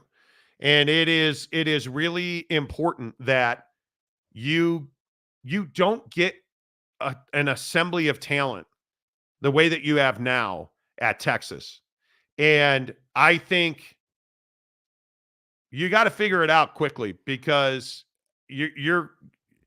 their schedule, if you look at Texas's schedule, I'm not convinced that Texas doesn't have another loss. They're Vanderbilt, Florida, Arkansas, Kentucky, and Texas A&M. And if Quinn Ewers is the quarterback there, I'm not convinced that they don't lose another game. Who are you thinking they're going to lose to? I don't know. It's going to be one of those situations where you should absolutely win at Vandy. Florida's not good. Yeah. Arkansas is going to be a tough game. Kentucky, that game's in Austin. Kentucky's not winning in Austin. But Kentucky has shown, and I would agree, but Kentucky has shown a propensity to beat Goliath. They've shown that before. So you know. Yeah, but Kentucky is. All I'm saying is, I could easily see you go to College Station and lose. I could easily see you. And Texas A&M's 4-0. And granted, their wins are an injured Missouri team now. Arkansas, Mississippi State, and Florida. And their losses to Notre Dame, the best defense they've seen. Right. So we're going to find out either way because they've got A&M's got LSU, South Carolina on the road, New Mexico State, Auburn, and then they're home for Texas. Listen, I don't think that we should just change. Not that you are. I'm just saying you, the proverbial you. I don't think that we should just change, how Texas is viewed after the loss to Georgia. Georgia is the best team in the country now. I've been on the Texas bandwagon all season. I had Texas number one, even when everyone else was like Bama, Georgia, whoever. I felt like Texas, talent-wise and on the field, had been the best team in the country. And now that's not the case. You lost at home, and that's going to happen in football. But what we can't do is say, oh, well, Texas is brutal now. They've got one loss. Like, how could that happen? Dude, they lost to the best team in the country right now at this point. And yes, I disagree with the AP poll. I would have Georgia number one. I'd have Oregon number two. I'd have Texas number three, and I'd have the number four, and then Penn State at five. That would be my top five. And I only say that because and it's what Saban was talking about on game day on Saturday. We have to have the ability to say, okay, a one-loss Georgia team, let's say, as an example, is better than an undefeated Oregon team. Or a one-loss Texas team is better than, whoever lines out the top 10. Yeah. Like, we have to have that ability. So when we talk about Sark making quarterback changes, yeah, I would make the change to Arch now because Georgia is that turning point on your schedule. There's no reason you shouldn't go undefeated to end the year. But if you stick with Quinn, yeah, I do think the chances of you losing one goes up. Yeah, you're trying to save your season. Yeah. Because I don't think it is a two-loss team getting into the playoffs, certainly. Yes. Certainly. Yes. I don't, if you look at this. And a two-loss SEC team. If you look at this AP poll, I don't think there is any doubt that a two-loss team is going to get in. And right now, Notre Dame, BYU's probably a one-loss team. Iowa State's probably a one-loss team. Clemson, LSU, Tennessee with a big win this weekend. They pretty much put Bama to bed. But look, Bama fell to 15th. Is there anybody who thinks that Alabama running the table isn't going to be very close to getting into the college football playoff? And I think that's a big if Alabama runs the table, do they get in? Yes. Because they would then have wins over Missouri, at LSU, don't forget about Mercer, Oklahoma, and Auburn. They have to win out to get in. They got to go to Death Valley and win. It's a very simple formula. You have another loss, you're out. It's over. Because then you would have Vanderbilt and Tennessee are your two losses. That Georgia win looks mighty big right now. Yeah, it does. If you have wins over Georgia, Missouri, LSU on the road at Death Valley, Oklahoma in Norman is not a great win. And Auburn in the Iron Bowl, it'd be nice if Auburn wasn't 0-4 in conference. And I just think that I completely agree with that. And I think that what you have to consider is when it comes down to choosing who are going to be those 12 teams and how many of those are coming from the SEC, the story that your schedule tells, I think, is really important. And this is my primary point, whether it is Alabama or my primary point is Texas. This is why I want Sark. And I don't know that it's going to happen. But I want Sark to make that move to Arch because I agree. When he came in the game, there was a noticeable shift in energy. He showed you he can break a defense's back with his legs, as he's done so many times. And ultimately, I have to ask the question of Sark and that coaching staff. You got to be feeling like you got just outclassed because that's what that was. Texas didn't lose again because of talent or, my God, Georgia is just so much faster than you. You lost because you weren't prepared for their defensive pressure. You like Sark wants to he talk about. He didn't adjust to the blitz packages that Georgia ran at him. Like Sark wants to talk about Quinn's eyes not being in the right spot. The problem is he doesn't even have time to look down the field. That's the best I have seen the Georgia defense in 2 years. Yeah. I was really surprised when you look at it. You look at the numbers that Georgia's guys put up. I mean, Jalen Walker was. I don't know. Can he play better than that? Can Williams play better than that? I don't think so. I mean, Walker and Williams together. I don't even know how you defend that. I don't know how you. That was unbelievable, and obviously the interception and the interception by Ewers, the fumble by Arch Manning. I am still very heavily leaning towards Arch Manning because I just feel like that run, the energy that team got out of him being in the game, I thought was significant, and I think. The biggest issue is that Quinn Ewers doesn't look like the guy anymore. Mm-hmm. Now, the offensive line's a problem. There's no doubt about that. The offensive line, that was shocking out of Texas. But that's also the best defense I think I've seen this year in football. That was a dominant Texas. They came out and punched you in the face. You got knocked out. No question about it. And that offensive line never recovered. And so it'll be interesting to see.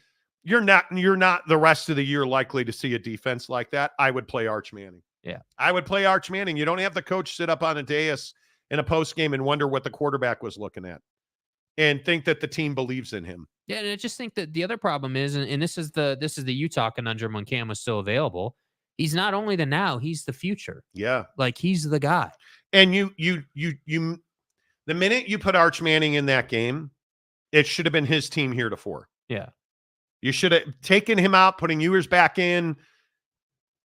I just think it was a mistake because if the offensive line at Texas isn't going to be good, you need a mobile guy back there. Yes, you do. And I actually think the offensive line is not terrible. I just think that was a dominant Georgia defense. Yeah. I was surprised to see Texas not going more max protect, more, hey, we're going to have, 6 guys on the line. We're going to have a back in the backfield. We're going to, I just, there wasn't much adjustment happening. And I was surprised by that. I have to say, there was a time in that game where you were only down 10. And if you'd have just your said, defense hey, was performing. Yeah. The defense was fine. It was that you got so suffocated offensively that you just couldn't do anything. And that's why I say, when we want to talk about coaches today, notice the difference in conversation we're having about Sark versus these dudes in the Big 12 versus the dudes in the ACC. We're not talking about firing Sark. We're talking about, hey, you got to make an adjustment with your quarterback. And if you were, because they're going to be a college football playoff team, obviously. I think. But if you were to see Georgia again, let's say, in the playoff, somehow, if that matchup were to happen, you can't have what happened over this weekend happen again in the playoff. And that's on that coaching staff, not on Quinn Ewers. Yeah. And the surprising thing is they only gave up 285 total yards to Georgia. The defense is there. Jahdae Barron, your stars are performing. Your guy, it's that. I think the biggest problem for Texas is the offensive line. And there's a lack of belief in Quinn Ewers. Yeah. Which is probably symptomatic of what's going to happen this week in Austin. And it'll be interesting to see. Yeah. It'll be interesting to see.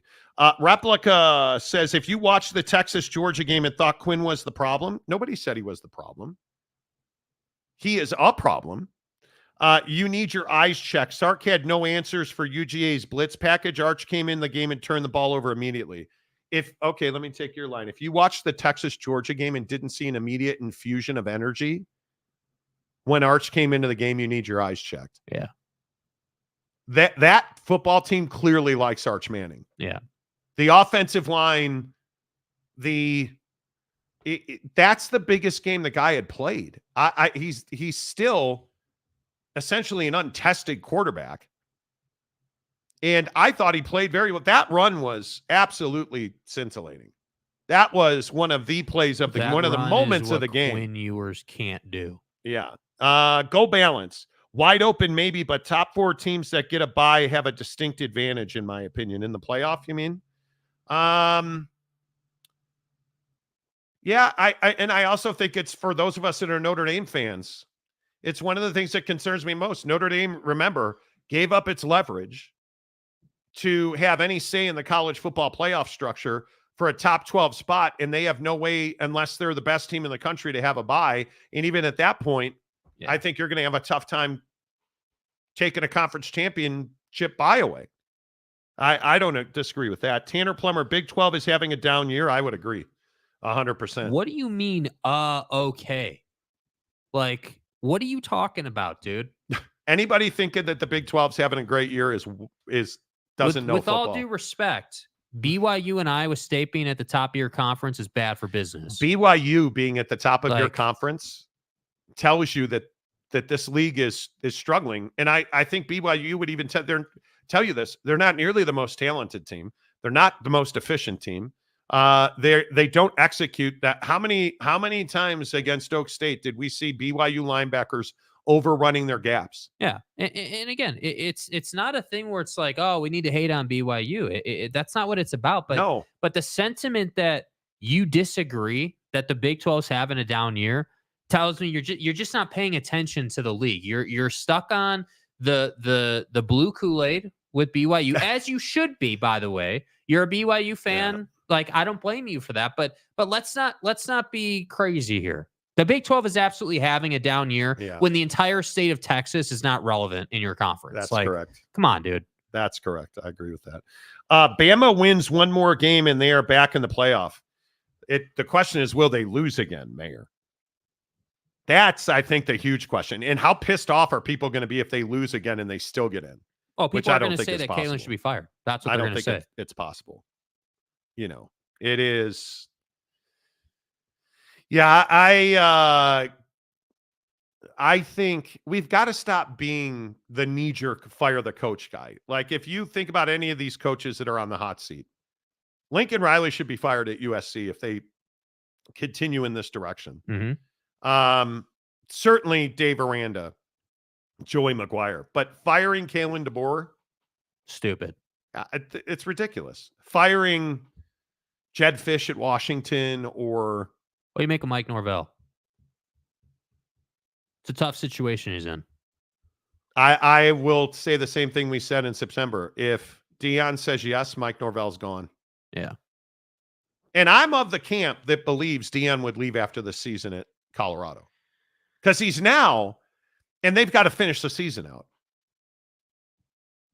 But if he puts them into a bowl game, just win 6 games, that's a significant jump. Yeah. And now they're at 5 wins. So if he wins 8 games, he's proven he can coach and build a program. Yeah. And that defense is significantly better, which is shocking. The linebacker play at Colorado has gotten significantly better. So if you're Deion Sanders and Florida State calls, how do you not take the call? Yeah, it does beg the question what Deion would do with a program the size of Florida State. And I only say that because Travis, Shedeur, and Shiloh are probably all going to the NFL. To me, it makes perfect sense that your kids are gone and Florida State's asking you to come be the head coach. I'm gone. I'm out. Yep. How would you say no to that? I wouldn't if I were Deion, because again, he's proven he can build a program. I think there's a real chance of that. So that's an interesting point, though. Yeah. Smash the numbers. IU is ranked ahead of Alabama in football. They are. Indiana's going to have to prove it every week because their wins are not great wins. Yeah. Their opponents, they have one of the softer schedules in the league, but they're winning. Ask Kirk Cignetti. If you don't know him, just go ahead and Google it. Alabama will lose both games. Too immature, have not made any adjustments. I think that you're asking Jalen Milroe to do too much. Yeah. I think he's getting exposed because they're playing from behind, and they're not a team that you want playing from behind. K-State's a great example of this. K-State would not throw the ball that well if they were playing from behind. But when you're playing free and fast because you're dominating, you're going to play better. Yeah. So we'll see. Here come the excuses for Texas. Okay. So where is Isaac Wilson going to transfer after the season? Why would Isaac Wilson transfer? What do you mean by that? I don't know why he would transfer. Matt Ritson, Cal could be undefeated, but 3 games with missed field goals. Well, maybe they should take the Kenny Dillingham approach, yeah? Okay, that's one of the best lines of the weekend. If you don't like Kenny Dillingham at Arizona State, your soul is dead. I don't know. What is there not to like about Kenny Dillingham? When Kenny Dillingham, I probably should not just listen to Kenny Dillingham talk about his kicker. You can be aggressive, but just because you convert doesn't guarantee that you make it one possession. So you would hope that you can make, a kick, one of those, but our kicking game's atrocious. So if you can kick and you're at Arizona State, email me, right? We're going to have kicking tryouts on Monday. So bring it on, kicking tryouts Monday. Let's go. Yeah, I'm dead serious. We're going to put it out on our social. We're going to have a kicking tryout on Monday. We got to find somebody who can make a field goal. It makes it even harder, like late in games when it's clearly a kick scenario. Like that's when it gets really hard because you're like, it's clearly a kick. Like you definitely want to take points here. There's no doubt in your mind. And he hadn't had a kick this game. He was kicking good pregame, so I felt good about it. But it is what it is. Like we got to do a better job getting him in the better mental state to kick. But at the same token, I got to do a job, and I got to get guys on the field that can perform in those situations as well. I'm telling you right now. If I was a sports radio host in Phoenix, I'd be trying out for Arizona State today. I'm not even kidding. I am not kidding. Okay, here's what I love about Dillingham. Outside of the way he talks to the media, which I just love and appreciate so much, this is an ASU alum. This dude went to ASU and not 3 years ago had never walked on the field, had never been on the turf. And now dude is coaching this program, building the program, clearly improving, clearly having a good year. And then he just rips off one of the greatest bites you're going to hear from a college football coach. Our kicking is atrocious. I need to find somebody if who can you're make at a ASU, field goal, dude. Email me. Bro. Like, are you not bringing in the entire soccer team? Are you not if you don't like Kenny Dillingham, your soul is dead. Because the guy is amazing. Would be shitty. And I have no problem going in there and trying out as a kicker. Brandon Butler for $2. Are we witnessing the end of the Witt era at Utah? Nah. Overreaction. Yeah, overreaction, dude. I don't think there's any chance. He just fired Andy Ludwig, and we're thinking he's retiring after the season. I think his timeline as a college football coach is through the Isaac Wilson era. I think he's got 3 to 5 years left. I think that 7. If it's Isaac Wilson will be there 7 years. Magenta shirting till he's 35. Magenta shirting. I want to know who they hire as an offensive coordinator. It's a crucial hire. Because I think you need to go get a young, dynamic, aggressive mind. Yeah. You need a Cliff Kingsbury. You need a young guy that can inject energy and enthusiasm in the quarterback room. And Donuts. Hello, a member for 16. Weird year, hard to pick. My picks suck. It's difficult to. It's been a tough year. To understand it. Yeah, it is. There's been a lot of disappointments. The Stadium Guy James, a member for 17 months. Okay. So James, you tweeted at me over the weekend. Are we getting an upper deck report? Do we have it from the IPF? What's the deal, dude? What's the deal? Like, you lost over the weekend. The Frogs have a pretty good quarterback for the future. I can't wait until next year. I'll start my demon next year, and TCU. You're a demon? TC will be a contender. What's a demon? I don't know what that means. I don't know what that means. No idea what that means. I have no idea what that means. Giggity likes to argue Tanner has arrived. I know. Yeah. And it's not something so I'm annoying. interested in. It's not something I'm interested in. Go Balance. There's a small part of me that wants to strictly follow FCS football and abandon the FBS completely, but then I come to my senses. Yeah, we're not making any changes. 3 teams in the top 16 for the Big 12. Those are facts. What's that got to do with what's your point? What has that got to do with anything? Who cares? How many of them are going to make the college football playoff? One. Like, come on. I think listen, if you're the BYU fan that was DMing me on TikTok yesterday, telling me that, oh, hey, Marty, we're ranked ahead of Alabama. Congratulations. Congratulations. I think BYU fans should be as happy as you probably have ever been in your lifetime. You're 7-0. You had a scintillating win. You have an opportunity to get better. My biggest concern is the completion percentage and the efficiency of Jake Retzloff. Yeah. Because that play calling sequence at the end of the first half was disastrous. And by the way, again, I still think the point remains, even though I disagreed with you last week when you said it. I kind of agree with it now. Yes, you won a ball game. Yes, you're undefeated. You're ranked ahead of Alabama. But what really have you done? I mean, you're in the same boat as Indiana. Like, you got to prove it every single week. And if you don't go undefeated, you're not getting in the college football playoff. That's the hard part where the Big 12 is. Yeah. And it's what I was saying to this guy Will on TikTok, who was DMing me about BYU.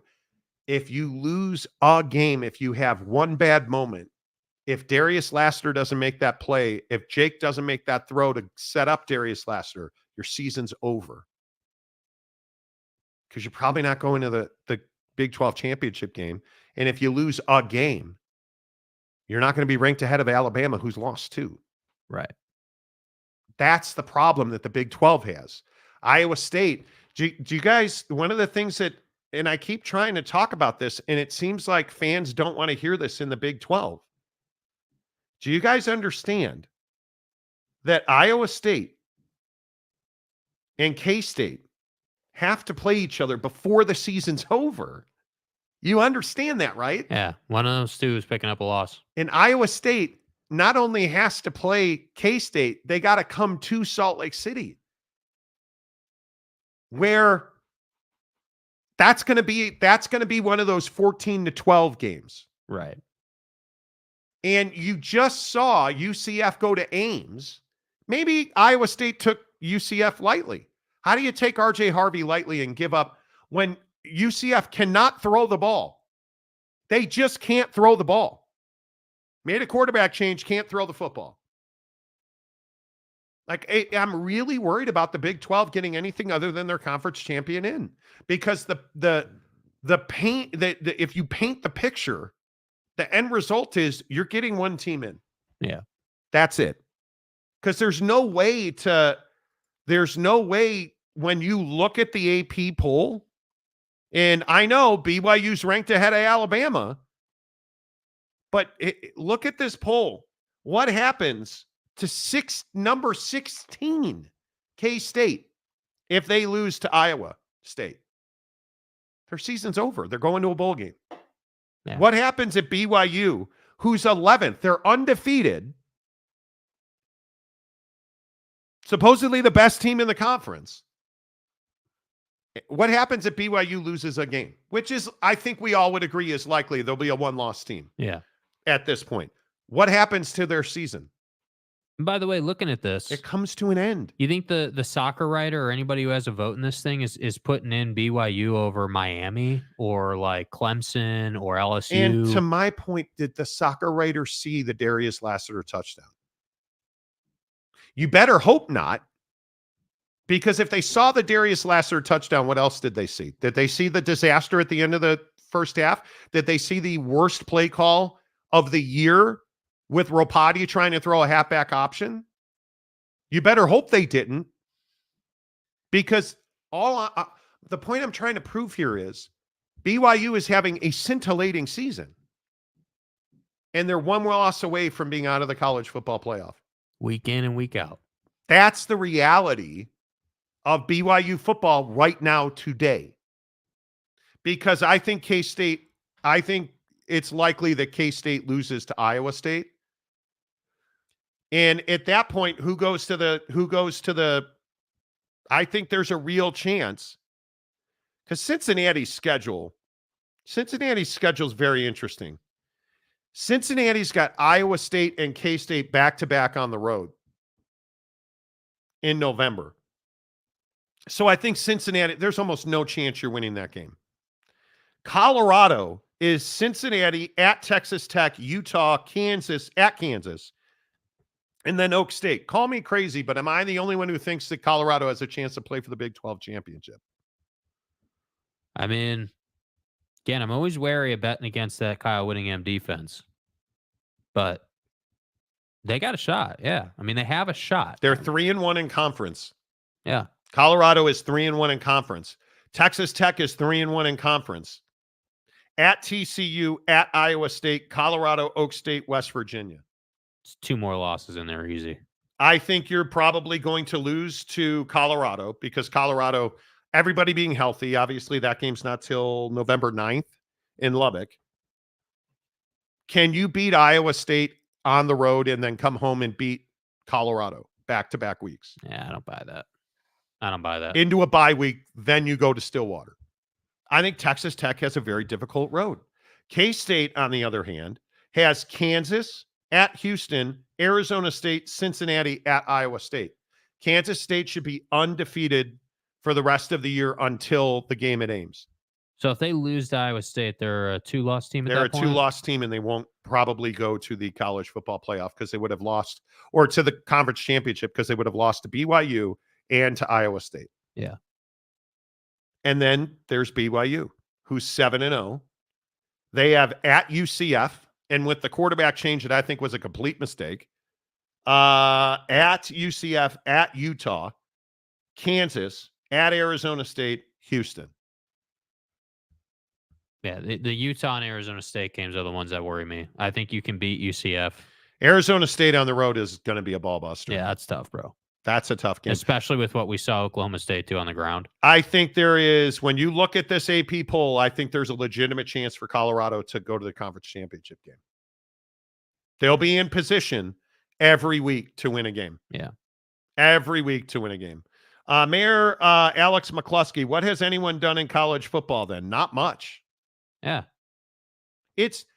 I think, and BYU fan Saturday night on Twitter was talking about national championships and college football playoffs. And I really hope that from here on, more people watch BYU football that matter. Yeah. If you're just watching the ESPN highlights, you're in good shape. But my question is, I think BYU has to go to UCF and dominate UCF. I think now BYU style points are going to start mattering here. Now you got to start piling on, because if you're a one-loss BYU team, who gives you the benefit of the doubt?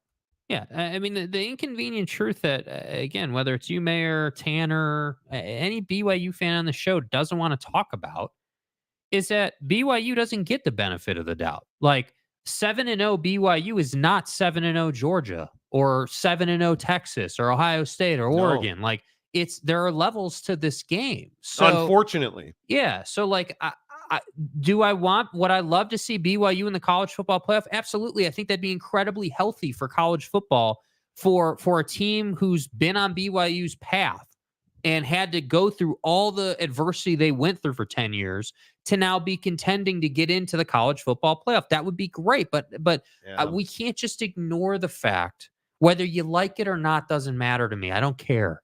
What matters is, hey, these folks voting on who's going to be the top 12 teams are not going to give BYU the edge over a top tier Big Ten or SEC If you're team. 11-1 and you have the exact same record as Georgia, Ohio State, Texas, Tennessee, LSU, Clemson, Notre Dame,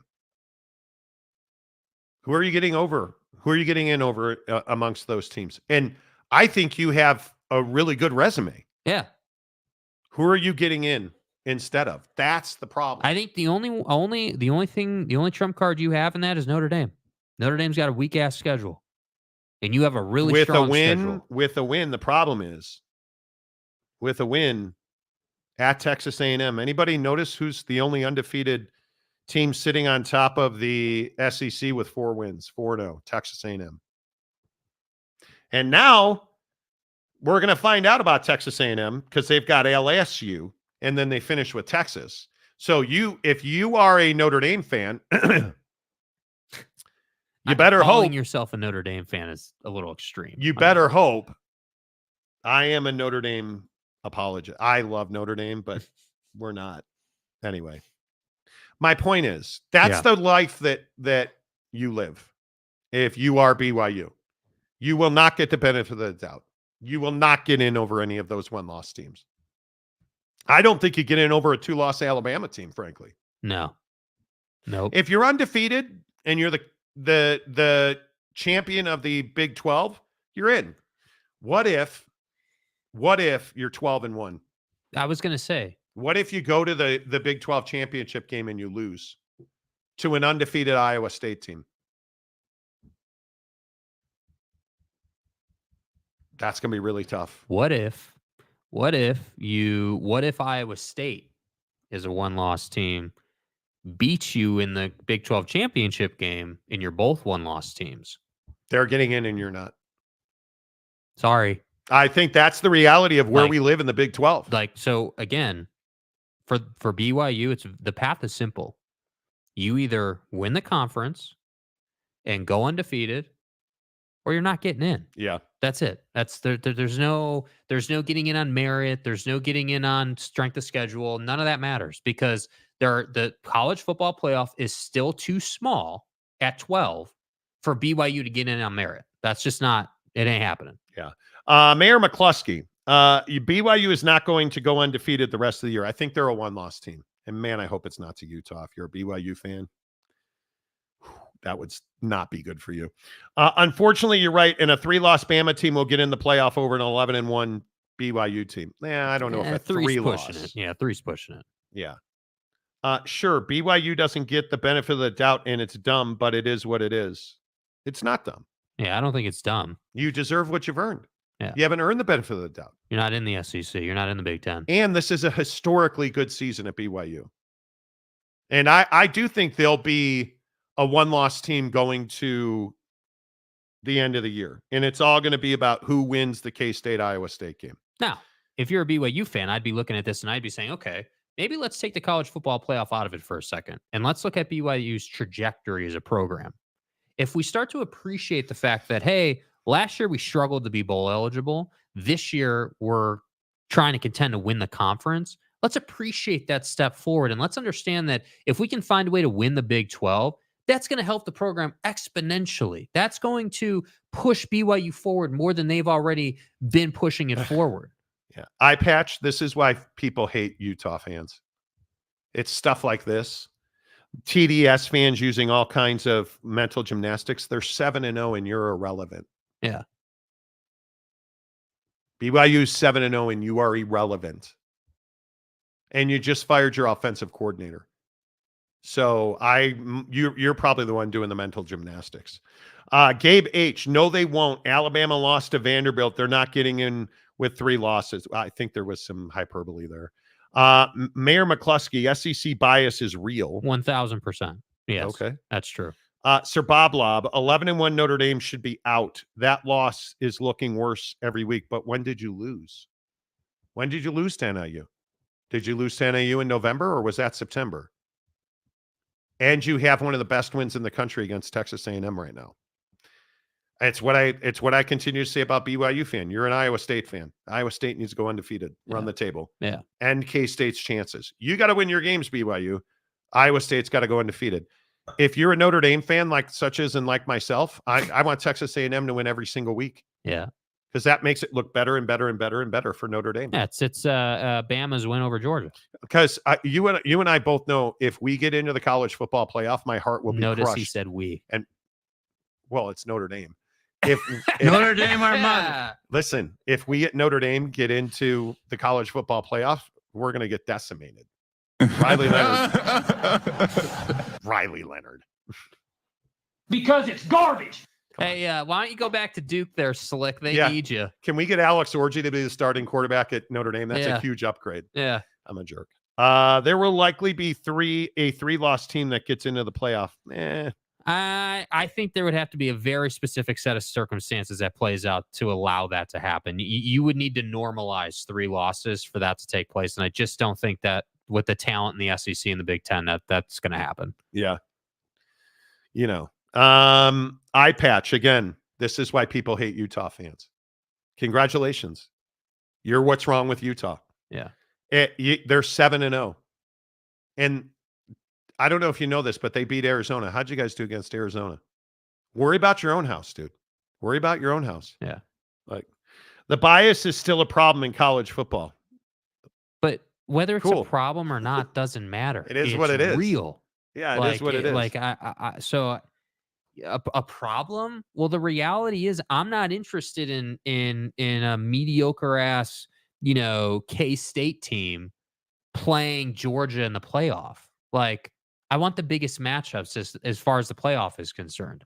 So bias or not, it's how it works. And frankly, again, and this is the inconvenient truth for Big 12 and BYU fans, and Utah fans, I might add. The SEC has earned that bias. They are better than you. They have been and will continue to be. So I just focus on what your set of circumstances is. Iowa State needs to win ball games. You need to win the rest of your ball games. Then let's talk about the college football playoff. Eric says, how does it feel to consistently have the worst takes on the Big 12 on the internet every week? Pretty good. Because you're the one that's here every week watching the show. Yeah. And by the way, you're a member, so thanks for paying us. It's amazing. Monty with the haymaker. Eye patch. What has Utah done in 28 years? Lose 2 Rose Bowls. Well, they're also the original BCS buster. So, see, the problem is that BYU fan and Utah fan keeps it real. Yeah. Like, Utah is one of the best programs in the country, and they're having a disastrous season. You fired your offensive coordinator for a reason. And if you're a Utah fan, the last thing you should be doing is talking junk about BYU. They're in a superior position to you. Yeah. Superior. And as bad as A-Rod is, where did he cut his teeth? Oh, that's right. He was at Utah. And now he's at BYU. And as much as I disagree with his play calling theory, they're 7-0. And they just marched down the field in a solo spotlight national television game in one of the most scintillating finishes of the year. So the last thing Utah fans should be doing is ripping BYU or even talking about BYU. And by the way, as a fan of neither of these programs, I can sit back and say it's comedic to watch you two bash your heads together when you've accomplished absolutely nothing. Absolutely nothing. It's wild. Like, yes, you're having a nice season. Let's just week by week, man, keep winning ball games. That's all you got to do. Yeah. Yeah. Like the stadium guy, James, and the worst take in the Big 12 week to week is usually this guy who said put an upper deck on Rice-Eccles Stadium to block the mountain. I've never advocated for blocking mountain views at Utah. BYU fans should be hoping SMU runs the table. That would help the Cougars and show that it's good. The SMU game is irrelevant on their schedule. What would help BYU fan? They need to go undefeated. Yeah. That's how you get into the college and football playoff. That's almost the beauty of BYU's situation, right? Like, you don't have to have the conversation around, well, 1 loss, 2 loss, Monty. No, you're either undefeated or you're not. And that's it. And there's some beauty in that. Yeah, I agree. Screw the Big Ten. Screw that the Big Ten is looking steep. You can have a 4-way tie at the top. Yeah. Yeah. I don't disagree with that. Old Tatanka. I know I'm a homer. Oh, okay. Here we go. Okay. Let's see here. You're a homer is the first part. Okay. But the only way the Big 12 gets 2 in is if Colorado makes it to the Big 12 and beats unbeaten BYU Iowa State. See, now that's not an unreasonable take. Colorado has national attention because of Prime. Now, that's not to say that they're better than BYU or Iowa State. They'd have to go win that ball game. But yeah, it would be good for the Big 12 if Colorado could find a way to win the conference. Certainly. Yeah, I agree. I would love to see the Y in the playoffs, but I still can't shake the fact that they always find a way to screw it up. It's in their DNA. We'll see. Yeah, it is. Roche, Utah beat BYU 9 of the last 10 games. That's what we did. Ooh. See? And again, there's the hammer. There's the hammer. Tanner, SMU win is non-consequential. Right now, it doesn't mean a thing. Because let's say that you beat SMU and you lose one game. How's that SMU win looking? Not good, because you're not in the playoff. That's what I'm saying. This isn't complicated. That's you don't my have point. to like it. Yes, BYU has a strong schedule, but unfortunately, their strength of schedule, in my opinion, is inconsequential to their playoff hopes. The only thing that matters is going undefeated, and that would include a Big 12 championship auto bid. I just think you're very much in the same spot like a Florida State was last year. You didn't get in because people didn't want you in without your quarterback. Yeah. BYU has to, at this point in their trajectory, where they are in the Big 12 and where they are in development, BYU has to be almost flawless to get in. A year or two from now, I think that's different because what you're doing is you're building a belief system right now. You are every time you win a game, you're building a belief system in Kalani. You're building a belief system in recruiting. You're building a belief system in portal. Like all of these things that BYU hasn't been able to do until they got into the Big 12. And so you had a bad season last year, lost all those games at the end. Okay, well, now you've come out and you've had this amazing season. So what's everybody saying? Is it a fluke? Well, is it, if you lose one game, people are going to say it was a fluke that you right. Came out. And so the SMU win, the Oak State win, it's all inconsequential. The only thing that matters for BYU is every game that's in front of them. Yep. Just win the next game. And it's what I keep saying. Just win the next game. Just win the next game. That's all that matters for BYU, because one loss is incredibly damaging to BYU, as in if Oklahoma or if Alabama loses again, they're done. Yes. It's all over with. One more loss, they're done. They've got to worry about every game in front of them. Just the same way Utah's done, right? I mean, what did we say Friday? Hey, Utah loses this game, season's over. You lose a third game, it's over. Everything you've worked for is dead. And by the way, what did we also say on Friday? Hey, you lose this game, now we got to start talking about firing people. Well, but the problem is we have the worst takes in the Big 12. Yeah, we're terrible. So, it's K-State is BYU's best win by far, and it's not close. Yep. Which is why you really need to be an Iowa State fan, because you need to play Iowa State in the conference championship game and then beat them. Yeah. That's what you need to do. So, Roche, no, you're the one saying BYU hasn't done anything. Okay. I don't know who he's replying to. I don't know. Marcus, yeah, it's really just not a fair world. Notre Dame has one win ranked at 14 and then a horrible loss. Any Big 12 school would be ranked around 25 or 30th with their wins and losses. Totally agree, dude. Totally agree. There's no question about it. Yep. No question about it. Daniel Hughes, agree. BYU needs to take it one game at a time and win. Can't afford a single loss or letdown. Now, again, I do want to point out, though, that's just as a college football playoff is concerned. Yes. If the college football playoff didn't exist, we wouldn't be talking about this with BYU, right? No. Like we would just be talking about, holy cow, BYU's bowl eligible already. They're 7-0. They're looking really good. Kalani's clearly growing this program. Everything's cool in Provo. That's what we would be saying. That's what the Tanner Plumbers, the Mayor McCluskey's, BYU Nation, that's what everybody would be saying. But now 7-0 at this juncture in the season is not good enough, because you got your eye on the college football playoff, when the last thing you should be thinking about is the playoff. And the first thing you should be thinking about is, hey, how do we get to Arlington? And what is the best and worst part of being a BYU fan? Expectations. Yes. Are the best and worst part. Last year, you didn't expect to lose all those games in a row, so your hearts were broken. This year, you didn't expect to go 7-0, so now your expectations are that you're one of the best teams in the country. Right. Right. And the reality is not the same as expectations. The reality is you lose one game, your season comes to an end. Or your season of going to the college football playoff probably comes to an end. If K-State beats Iowa State, you're going to be in real trouble. Yep. You're going to be in real trouble, because then you got to hope that, because that means K-State went undefeated and Iowa State, and they're both one-loss teams, and you got to hope you're undefeated. And you got to hope. Like, I just think if you're a BYU fan, you want K-State to lose again, and you want Iowa State to run the table, in my opinion. Because I think you could beat Iowa State on a neutral field in a conference championship game. BYU can beat Iowa State. Yeah. I don't know that you could beat K-State twice in a season. That's awfully difficult to do. To beat the same opponent twice in the same year. And the kind of game you played against them was, Yeah, it's really tough. It's really tough. And it's what I always say to BYU fan, you guys just need to enjoy the moment. Because the elation is temporary, just as the pain is going to be temporary.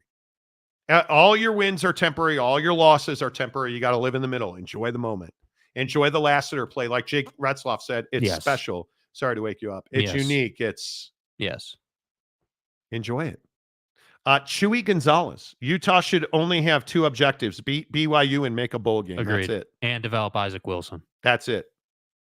Mayor McCluskey, I think Marty is right. No way Kyle fires Ludwig and then hangs it up after the season. I thought that this might be Kyle's last year, but now I'm not so sure. I don't think it is. And again, I'm just going to keep pointing this out. It's not going to be his last year, especially with Isaac Wilson at quarterback. The kid is talented, but he needs developmental reps. He needs time. I agree. Giggity. Can we talk about the booger eater quarterback on the Jets now? Did you guys see that? Aaron Rodgers got full on caught picking it out. I don't want to hear. I don't want to hear defense of Aaron Rodgers. He looked terrible, garbage, awful. But the Jets can't stop you. How is this defense this bad? And again, I'm just fat old Mormon who's dying. Don't forget that. How is Sauce Gardner not on Pickens? Oh, I know. Because maybe it wasn't on Bob Saleh. Maybe it was on the defensive coordinator who's now your head coach. God, oh my. You have arguably the best corner in the league, and you don't put him on their best receiver, and that best receiver torched you. And I'll say it again. What's wrong with the Jets is they need Sauce to have a moment, to light that defense on fire, to light that team on fire. Because Devontae Adams and that statue Aaron Rodgers standing in the pocket, the guy can't move. Nope. Did anybody see Cleveland Brown fan? Dude. Deshaun Watson tears his Achilles. Do we have that we video? Don't have that, no, because I didn't want to copyright. Yeah. They're chanting, "You deserve this." Like the whole building. That's amazing to me. Lots of NFL tomorrow on the show.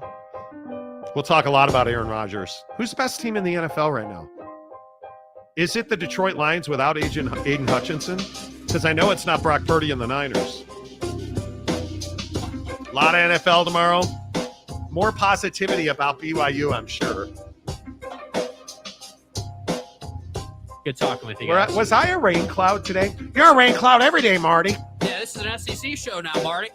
The Monty Show presented by The Advocates. TheAdvocates.com, the best injury attorneys in the business. You get hurt at work today, have it ready. Call The Advocates. Get online, chat with an injury attorney for free. Live online, 24/7, 365. It won't cost you a dime.